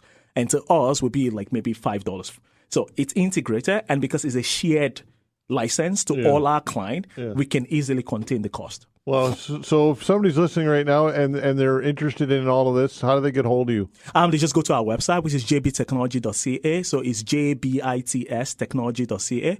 And they can also call our office on 902-989-7517. And the audit's free?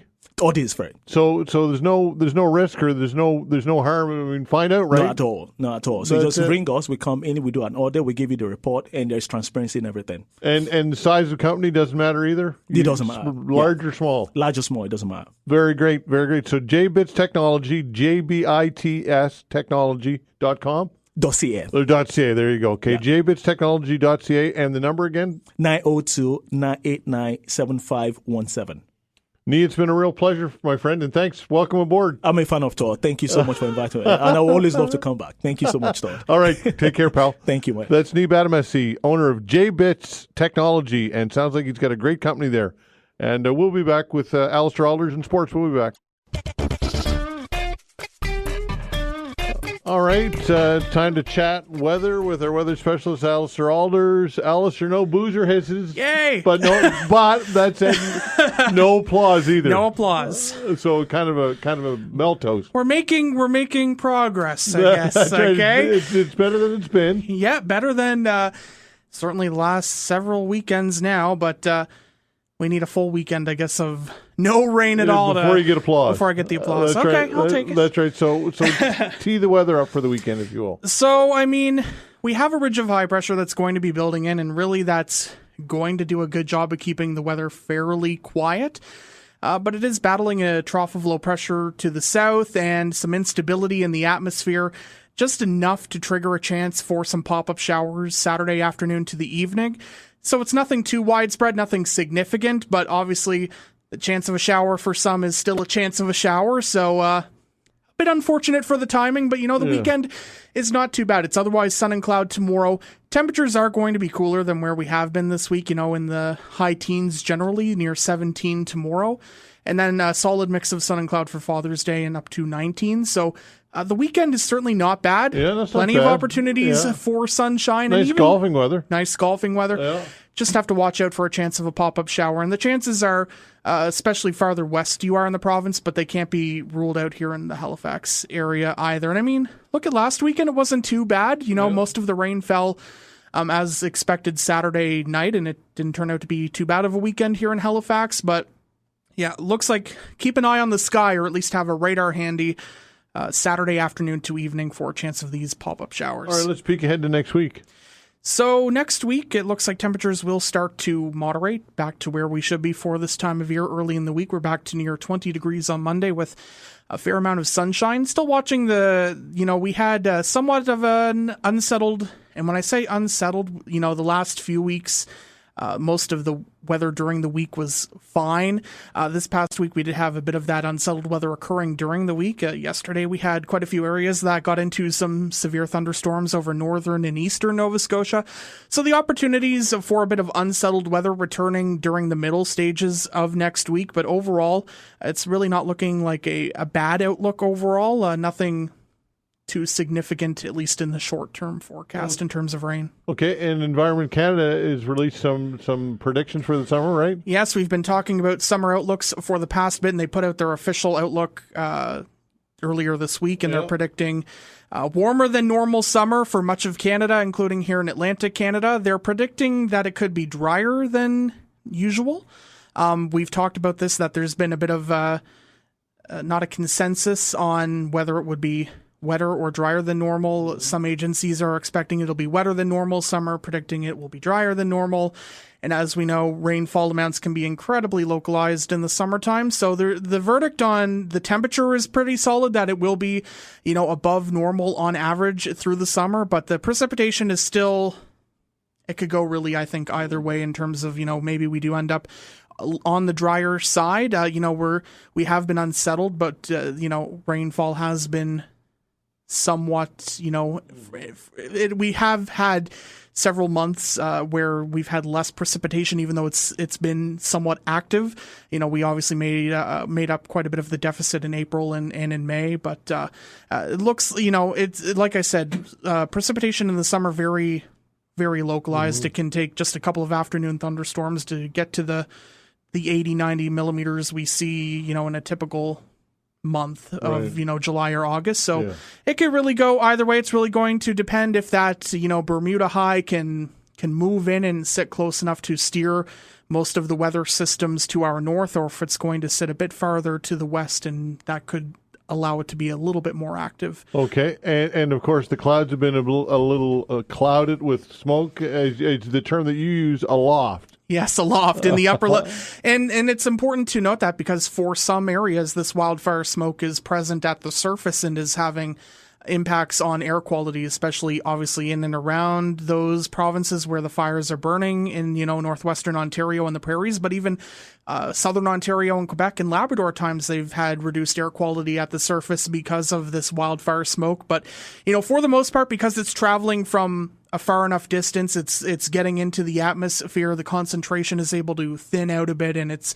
usually suspended far enough aloft that it really doesn't have an impact, or it has a minor impact on the air quality. Obviously, some people who may be a bit more sensitive to poor air quality have noticed it for sure. I've heard from some people, because it has, we're usually around 2 or 3 on the air quality health index, which is low, but it has been at times 4 or 5 with this wildfire smoke.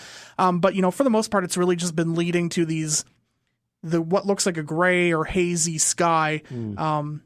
Just kind of, clouding the blue. It was nice to actually see, I believe it was the day before yesterday, the blue sky, because we haven't had just a lot of blue sky. It's been cloud free in many cases, but it's just been that hazy gray color. So certainly leads to vibrant sunrises and sunsets, and even, the moon. We had the full strawberry moon this week. There was some amazing pictures where the smoke was, giving it a bit of an orange or strawberry color because it was present. But, certainly it has been quite persistent, because obviously those fires are pumping out a lot of smoke, and it's being traveled in our direction. Okay, Alistair, always great, my friend. Thank you. Have a great weekend. Here, we'll give you a golf clap. Okay. Thank you. I'll aim for next weekend for maybe that applause. There you go. There you go. All right, Alistair Alders, our weather specialist. All right, sports guru, Cecil Wright. Cecil, what a hockey game. I didn't watch it. I'm not going to pretend that I did. But man, oh man, Edmonton, what a gut check that was, eh? They were down 3-0 in the first period, and I was saying to myself, this game is over. Yeah. There's just no way you would think that anybody, and I mean anybody, except for maybe the 1970 Montreal Canadiens, could come back from behind 3 goals down in Florida against that team. But I got to give all the credit. Draisaitl, of course, goes without saying, the guy, 4th overtime goal. Mm-hmm. But the backup goaltender saved the day. Yeah. Pickard or Pickard, whatever. Pickard, yeah. Man, I'm telling you, Skinner, they yanked him, and they yanked him just in time. This kid was fabulous, and I can't see him not starting the next game. That's going to be the next question that I asked. He's got to be the starter, right? Well, I would say, holy cow, he held those guys right down, and they had plenty of scoring chances, let me tell you. Florida did, and he closed the door on every single one of them except for one, but, that's not too shabby, giving up only a goal against that team. And then for Florida to tie it so late in the game, and then Edmonton turns around and still gets it done. It's just one of the most unbelievable storylines I think I've ever heard in Stanley Cup history. Definitely remarkable is the word, in my opinion, because when they scored that goal to tie the game with seconds to go, I'm thinking, well, they got all the momentum now. They've regained it, and, Marchand or Kachuk's going to pot one, early in overtime. But, I give them credit, man. The Oilers, they're a good team, and remember I said that I hope the series goes 7? Yeah. I think I might get my wish. Yeah, I think you will. But the next game, look, every game's massive in the playoffs, and in particular of the Stanley Cup final. But I think Edmonton heading home, I mean, I don't want to say they need to win the next one, but I really, if Edmonton lays an egg and doesn't win at home, then you just have to think that Florida's just probably going to have the momentum back. Well, whoever goes up 3-2 is going to be favored to win the series. Yeah, for sure.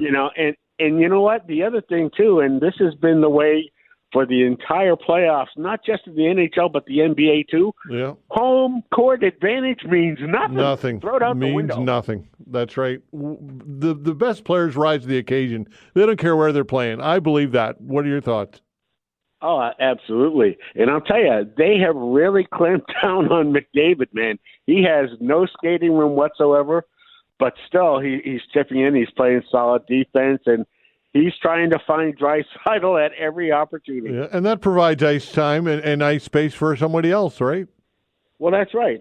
And that's what it takes to win the Stanley Cup or a championship for any professional sport. Is some unexpected hero is going to rise out of the ashes and make himself an extra $10 million next year. Yeah. Speaking of the NBA final, the Oklahoma City Thunder are hoping to get a road win tonight. What are your thoughts on this series with Indiana? This is another one I think is going 7 games, and it was tough for me to call Oklahoma City, but I love Shai Gilgeous-Alexander. But let's not overlook the fact that there are 2 Canadians on the Pacers team too. Yeah, I was going to mention that. And I think that, and I mentioned that, Halliburton is an extremely extremely good player, somewhat overlooked because of what happened to him, just like Jason Tatum with the Olympic team, didn't get much playing time at all. But he certainly is the captain and the leader of the Pacers. And, whoever wins this series is going to earn it. But I wouldn't be a bit surprised if he doesn't come through as MVP in the playoffs. Indeed. And the Toronto Blue Jays, who saw this coming, right? 12 of 14 games. I mean, they are on fire. It's unbelievable. Yeah, yip-de-doo. Well, come on, Cecil. It's true. I mean, let's give them some credit. Yeah, well, okay, good. And now you're going to say, how about last week when the Red Sox beat the Yankees 2-3? Get that out of the way. Well, I wasn't even going to mention that, but since you brought it up, they do have a rematch this weekend in Fenway. That's right. But the Red Sox always seem to play the Yankees tough in New York. Well, listen, if I'm New York, I never throw another strike to Rafael Devers. No, that's right. Because he tears the ball off the cover. But the interesting thing about the Red Sox now is they brought up their two young players, Marcelo Meyer and Roman Anthony, who is the number one prospect in all of baseball, are now up with the team. Thing is, though, I think the Yankees are going to throw two lefties this weekend, so they probably won't start those games, but just remember those names because you're going to be hearing a lot of them in the future. Well, suddenly the American League East is looking more competitive than it has been. With Tampa Bay's playing better, the Red Sox playing a bit better, right? I was going to say, how can you talk about the American League East and not talk about Tampa Bay now? Because they've been playing almost as well as the Blue Jays. Yeah, that's true. Well, before I let you go, anything else you want to pass along? Anything local that you want to get out there? Yeah, baby, we got Nova Scotia Senior Baseball League starting tonight. Sydney is in town to face the Metro Brewers, and Sydney is a perennially strong team. The Brewers are off to a bit of a slow start, but game tonight at 7, and then a doubleheader tomorrow at 1:05. What's the venue for those who don't know, Cecil? The Mainland Common, right up by the Canada Game Center in Clayton Park. And and senior baseball is unbelievably talented. For those who don't realize, the level of competition is massive here, right? Absolutely, and all the teams. I mean, Dartmouth has been the outstanding team over the past 20 years, but everybody else is catching up a little bit. It's great parity in the league, and I'm telling you, it gives you a chance to get out and see the best players Nova Scotia has. Indeed, Cecil. Always great, pal. Talk next week. See ya. Okay. Cecil Wright, our sports guru. Thanks for listening, everybody. Have a great weekend. Happy Father's Day, of course, to everybody out there, all the dads. And again, thanks for listening. Thanks to Vanessa Van Ness as well on the other side of glass. The control board's doing a fine job, as always. We're back on Monday, 10 o'clock. See you then.